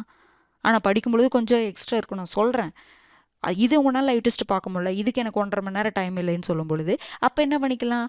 அந்த பிடிஎஃபை நம்ம படிச்சுட்டு போகலாம்ல, அது ஒரு வாய்ப்பு இருக்குல்ல. நம்ம என்ன பண்ணுவோம்னா, சரி இப்போ இது 1.5 மணி நேரம் லைவு, நம்மக்கிட்ட 1/2 மணி நேரம் தான் இருக்குது அப்படின்னா நம்ம ஃபுல்லாக பார்க்க முடியாதுன்னு நினச்சிட்டு விட்டுருவோம். அந்த 1/2 மணி நேரம் டைமில் பிடிஎஃப் பார்க்கலாம் நீ ஏன் நினைக்க மாட்டேங்கிறீங்க? ஏன் இது அந்த 1/2 மணி நேரம் உட்காந்து வருத்தப்படணும்? நம்ம எனக்கு டைம் கிடைக்கலன்னு வருத்தப்படணும். அது இல்லைன்னா இதை பண்ணலாம்ல அப்படின்னு சொல்லிட்டு அப்படியே இதாயிடணும் நம்ம. புரிஞ்சுதுங்களா? அது ரிலேட்டடாக ஏதோ ஒன்று பண்ணிடணும்னு சொல்கிறேன். 100 பாயிண்ட் படிக்க வேண்டிய இடத்துல 50 பாயிண்ட் படிங்க. 2 மணி நேரம் படிக்கணும், 1 மணி நேரம் தான் டைம் கிடைக்குது. சரி 2 மணி நேரம் படித்தா 100 பாயிண்ட் படிக்கலாம், சரி 1 மணி நேரம் தான் நம்ம கிடைக்குது, நம்ம 50 பாயிண்ட்டாவது படிக்கலாமே அப்படிங்கிற மைண்ட் செட்டுக்கு நீங்கள் வாங்கன்னு தான் சொல்கிறேன். அந்த 50 பாயிண்ட்டே போதுமானதுன்னு நான் சொல்கிறேன். 2 மணி நேரம் உட்காந்து 100 பாயிண்ட்டை படித்தாலும் நமக்கு 50 பாயிண்ட் மறந்துதாங்க போகும். அந்த 1 மணி நேரம் படிக்கிறது தான் நம்ம மைண்டில் நிற்கும். ஆனால் நீங்கள் அந்த 1 மணி நேரத்தை சரி அப்போ நாங்கள் 50 பாயிண்ட் படிக்கிறோங்க, 25 பாயிண்ட் தான் ஞாபகம் இருக்குமான்னு கேட்காதீங்க. ஏன்னா நீங்கள் அந்த 1 மணி நேரத்தை கான்சென்ட்ரேட் பண்ணி படிப்பீங்க. அந்த 50 பாயிண்ட் படிக்கும் பொழுது அளவான இன்ஃபர்மேஷன் தானே இருக்கும். அளவான இன்ஃபர்மேஷன் படிக்கும் பொழுது நமக்கு மைண்டு ஃப்ரீயாக தான் இருக்கும், ஸ்ட்ரெஸ் ஆகாது. 2 மணி நேரம் படிக்கும்பொழுது 100 இன்ஃபர்மேஷனுங்கிறது பேர்டன் தான், ஆனால் 50 இன்ஃபர்மேஷனுங்கிறது நமக்கு கம்மி தான். அப்போ நம்ம ஆன்சரை ஸ்கிப் பண்ணலாம். அந்த மாதிரிலாம் நிறைய இப்படி தாங்க நீங்கள் ஈஸியாக எடுத்துக்கோங்க எல்லாத்தையுமே. வருத்தப்படாதீங்க, டைம் கிடைக்கலன்னு வருத்தப்படாதீங்க, உண்மையிலுமே சொல்கிறேன். ஓகேங்களா? நம்ம சந்தோஷமாக திருப்தியாக படிக்கணுங்க, சந்தோஷமாக படிக்கணும். அந்த நீங்கள் திருப்தியாக இருந்தால் மட்டும்தான். இது படித்தோம் சரி 100 இன்ஃபர்மேஷன் படித்து திருப்தியில் இருங்கன்னு நான் சொல்கிறேன். ஏன் 200 இன்ஃபர்மேஷன் படிக்க முடியலைங்கிற கஷ்டத்துலேயே இருக்கிறீங்க? அது எப்போவுமே நம்ம ஃபுல்ஃபில் பண்ணவே முடியாதுங்க. நம்ம மனசை என்ன சொல்கிறது ஃபுல்லாக கம்ப்ளீட் பண்ணவே முடியாது எப்போவுமே. ஒரு ஈஸியாக எடுத்துக்கோங்க, அது ரொம்ப ஸ்ட்ரெஸ் எல்லாம் ஆகவே ஆகாதீங்க. ஃப்ரீயாக படிங்க, சந்தோஷமாக படிங்க. நமக்கு நல்லதாங்க நடக்கும். நம்ம நல்லதான்னு நினைக்கிறோம், நமக்கு நல்லதான் நடக்கும். புரிஞ்சுதுங்களா? நம்ம நிறைய விஷயங்கள் தெரிஞ்சுக்கிறோம். அவ்வளோதான். ஏன்னா ஸ்லோவாக தெரிஞ்சுக்கிறோம், நமக்கு டைம் இல்லாதனால. நம்ம ஒன்றும் வேணே ஒன்றும் டைம் வேஸ்ட் பண்ண கிடையாதுல்ல. யோசிச்சு பாருங்கள், நம்ம வேணேவா டைம் வேஸ்ட் பண்ணுறோம்? வேணே டைம் வேஸ்ட் பண்ணியிருந்தா நம்ம உட்காந்து ஃபீல் பண்ணவெல்லாம் மாட்டோம். புரிஞ்சுதுங்களா? வேணே டைம் வேஸ்ட் பண்ண நம்மளுடைய சுச்சுவேஷன் அப்படி. இந்த டைமில் அப்படி தான் ஆகுது எப்போவுமே. ஆனால் அது ஒரு ஈஸியாக எடுத்துக்கோங்களே. ஈஸியாக எடுத்து இந்த இந்த ஒரு டைம் இப்படி பண்ணி பாருங்க, உங்களுக்கு எக்ஸாம் நல்லா தான் வரும். புரிஞ்சுதுங்களா? எக்ஸாம் ஈஸியாக தான் இருக்கும், நீங்கள் ஆன்சர் பண்ணிடுவீங்க. ஃப்ரீயாக இருங்க, மைண்டை ஃப்ரீயாக வச்சுக்கோங்க. தயவு செஞ்சு ஸ்ட்ரெஸ் ஆகாதீங்க. எக்ஸாம் கிட்ட கிட்ட கிட்ட வர வர ஸ்ட்ரெஸ் எல்லாம் ஆகாதீங்க. புரிஞ்சுதுங்களா? அப்படியே முகத்தெல்லாம் ஃபுல்லாக இருக்கமா சிரிங்க. சிரிக்கிறதையே மறந்துருப்பீங்கன்னு நினைக்கிறேன் எல்லாருமே. சிரிங்க, யாரை பார்த்தாலும் சிரிங்க. ஏன்னா நம்ம சில பேர், ஏன்னா கவர்மெண்ட் எக்ஸாம் படிக்கிறவங்கள பார்த்தாவே சொல்லிடுவாங்க இவங்க கவர்மெண்ட் எக்ஸாம் தான் படிக்கிறாங்களாட்டிருக்கு. ஏன்னா முகமெல்லாம் அப்படியே ஒரு டல்லாக சோகமாக எதையோ இழந்த மாதிரி. அப்போ நம்ம இழந்துட்டோம், நம்மளாம் பெரிய ஒரு அச்சீவ் பண்ண போகிறோம். நம்ம எப்படி சிரிக்கணும்? இழந்த மாதிரி எதுக்குங்க இருக்கணும்? நம்ம அச்சீவ் பண்ண போகிறோம். புரிஞ்சுதுங்களா? அப்போ நம்ம சந்தோஷமாக இருக்கணும். நம்ம ஒரு நல்ல விஷயத்த பண்ணிகிட்ருக்குறோம், ஓகேங்களா? அதனால் நீங்கள் சந்தோஷமாக படிங்க. கஷ்டமாக தான், வேலையில் கஷ்டமாக தான் இருக்கும். அதெல்லாம் கஷ்டமாக தாங்க இருக்கும். எல்லாத்துக்குமே கஷ்டம் இருக்குங்க. அதெல்லாம் நம்ம ஃபேஸ் பண்ணிக்கலாம். நம்மளால் முடியும் கண்டிப்பாக. புரிஞ்சுதுங்களா? நீங்கள் எதுக்காகவுமே வருத்தப்படாதீங்க. ஒரு நல்ல எண்ணத்தோட, ஃப்ரெஷ் மைண்டோட, என்றைக்குமே சந்தோஷமாக நீங்கள் உட்காந்து படிங்க. அதுக்கான ரிசல்ட்டு நல்லா தான் உங்களுக்கு கிடைக்கும். நீங்கள் சந்தோஷமாக இருக்கும் பொழுது எண்ணங்கள் நீங்கள் ஹாப்பியாக இருக்கும் பொழுது உங்களுக்கு எனர்ஜி அதிகமாக இருக்கும். நீங்கள் பார்த்துருக்கீங்களா? அந்த அந்த எனர்ஜி அதிகமாகும் பொழுது நம்ம நிறைய பண்ணுவோம். ஒரு 2 மணி நேரம் பண்ணுற வேலையை 1 மணி நேரத்தில் பண்ணுவோம் நம்ம சந்தோஷமாக இருக்கும் பொழுது. ஆனால் இதுவே சோகமாக இருக்கிறப்ப அது எதையோ ஒன்று யோசிச்சுக்கிட்டே இருக்கிறப்ப நம்மளால் பண்ண முடியாதுல்ல. நீங்கள் மைண்டை ஃப்ரீயாக வச்சுக்கோங்க. அதுதாங்க இங்கே ரொம்ப முக்கியமானது. நீங்கள் படிங்க, நீங்கள் படிச்சுட்டு வாங்கன்னு நான் சொல்ல மாட்டேன். நீங்கள் மைண்டை ஃப்ரீயாக வச்சுட்டு எக்ஸாம் போங்கன்னு தான் நான் சொல்லுவேன். புரிஞ்சுதுங்களா? 50% படிக்கிறது, 50% நம்ம மைண்டு ஃப்ரீயாக இருக்கிறது. என்ன தான் நம்ம படித்தாலும் நம்ம மைண்டு மட்டும் ஸ்ட்ரெஸ் ஆயிடுச்சுன்னு வச்சுக்கோங்களே, நம்மளால் எக்ஸாம் நல்லா பண்ண முடியாது. இதில் தான் எல்லாருமே தப்பு பண்ணுறோம். நான் ஒவ்வொரு லைவ்லேயும் சொல்கிறதுக்கு காரணம் இது தாங்க. அதை நீங்கள் பண்ணாதீங்க. டைம் கிடைக்கலன்னு சொல்லிட்டு வருத்தப்பட்டு உங்களோட இருக்கிற டைமை வேஸ்ட் பண்ணிடாதீங்க. புரிஞ்சுதுங்களா? கண்டிப்பாக நமக்கு நல்ல ரிசல்ட் தான் கிடைக்கும். ஓகேங்களா? சந்தோஷமாக படிங்க. நான் திரும்ப திரும்ப அதுதான் சொல்லுவேன். சந்தோஷமாக படிங்க. உங்களுடைய மார்க்கை 50க்கு நீங்கள் எவ்வளோ வாங்குறீங்க அப்படின்னு சொல்லிட்டு கமெண்ட் பண்ணுங்கள். புரிஞ்சுதுங்களா? ஓகே, நீங்கள் சொல்லுங்கள். நான் 100 இன்ஃபர்மேஷன் தெரிஞ்சுக்கிட்டேங்க, நான் லைவ் அட்டன் பண்ணலை, நான் 150 இன்ஃபர்மேஷன் நான் தெரிஞ்சுக்கிட்டேன்னு நீங்கள் சொல்லும் பொழுது அது நான் இன்னுமே உங்களுக்கு எக்ஸ்பிளைன் பண்ணணும்னு எனக்கு தோணுங்க. நீங்கள் நிறைய பேர் போன இதில் என்ன சொல்லியிருந்தீங்கன்னா, எக்ஸ்ப்ளனேஷன் பண்ணுங்க அப்படின்னு சொல்லியிருந்தீங்க. அப்போ எனக்கு என்ன தோணுச்சுன்னா, நம்ம பண்ணலாம். சரி, 1.5 மணி நேரங்கிறது 2 மணி நேரம் ஆனாலும் அப்படிங்கிறத எனக்கு தோணுச்சு. பரவாயில்ல அப்படிங்கிற மாதிரி. அப்போ நீங்கள் சொல்லும் பொழுது என்ன ஆகுன்னா, எனக்கு ஒரு இதாகும், மோட்டிவேட் ஆகும். புரியுதுங்களா? நானும் இன்னும் ஒரு பாயிண்ட் சொல்கிற இடத்துல 2 பாயிண்ட் எக்ஸ்ட்ரா சொல்லுவேன். புரிஞ்சுதுங்களா? அப்போ நீங்கள் சொல்லுங்கள், நாங்கள் 150 இன்ஃபர்மேஷன் தெரிஞ்சுக்கிட்டோங்க, நாங்கள் இது படிக்காம வந்துட்டோம், 150 இன்ஃபர்மேஷன் தெரிஞ்சுக்கிட்டோம் அப்படின்னு சொல்லும் பொழுது நானும் இன்னொரு 2-3 இன்ஃபர்மேஷன் சேர்த்து சொல்லுவேன். புரிஞ்சுதுங்களா? உங்களுக்கு நான் மோட்டிவேஷன், எனக்கு நீங்கள் மோட்டிவேஷன். அப்படிதான். புரிஞ்சுதுங்களா? அது அப்படிதான். நீங்கள் பார்த்தா தானேங்க நான் போட முடியும், நான் சொல்லித்தர முடியும், அதில் நான் முன்னேற முடியும். புரிஞ்சுதுங்களா? எல்லாமே ஒருத்தரை சார்ந்து தான் நம்ம இருக்கிறோம். நம்ம தான் பெருசு அப்படின்லாம் கிடையவே கிடையாது. நான் உங்களை சார்ந்து இருக்கிறேன், நீங்கள் அப்படிதான். ஒவ்வொருத்தரையும் சார்ந்து இருக்கிறோம். புரிஞ்சுதுங்களா? நான் சொல்லித்தரதை நீங்கள் பார்க்குறீங்க, நீங்கள் பார்த்தா தானே நான் சொல்லித்தர முடியும். அது ஒன்று இருக்குல்ல. அப்படிங்கும் பொழுது என்ன ஆகும்னா, எல்லாருமே ஒரு இதாக தான் இருக்கிறோம். அப்போ ஷேர் பண்ணிக்கிறோம், நம்மளுடைய கவலையை ஷேர் பண்ணிக்கிறோம், நம்மளுடைய சந்தோஷத்தை ஷேர் பண்ணிக்கிறோம். இதுதாங்க, நம்ம இப்படி தான் நம்ம எடுத்துகிட்டு போகணும். ரொம்ப போட்டு இறுக்கமாலாம் இருக்க வேண்டாம், ஃப்ரீயாக இருங்க. ஓகேங்களா? நல்ல எக்ஸாம் பண்ணுங்கள். கண்டிப்பாக நீங்கள் செலக்ட் ஆகுவீங்க. உங்களுடைய உழைப்புக்கு கண்டிப்பாக பலன் கிடைக்கும். ஓகேங்களா? அடுத்த வீடியோவில் சந்திக்கலாம். நன்றி.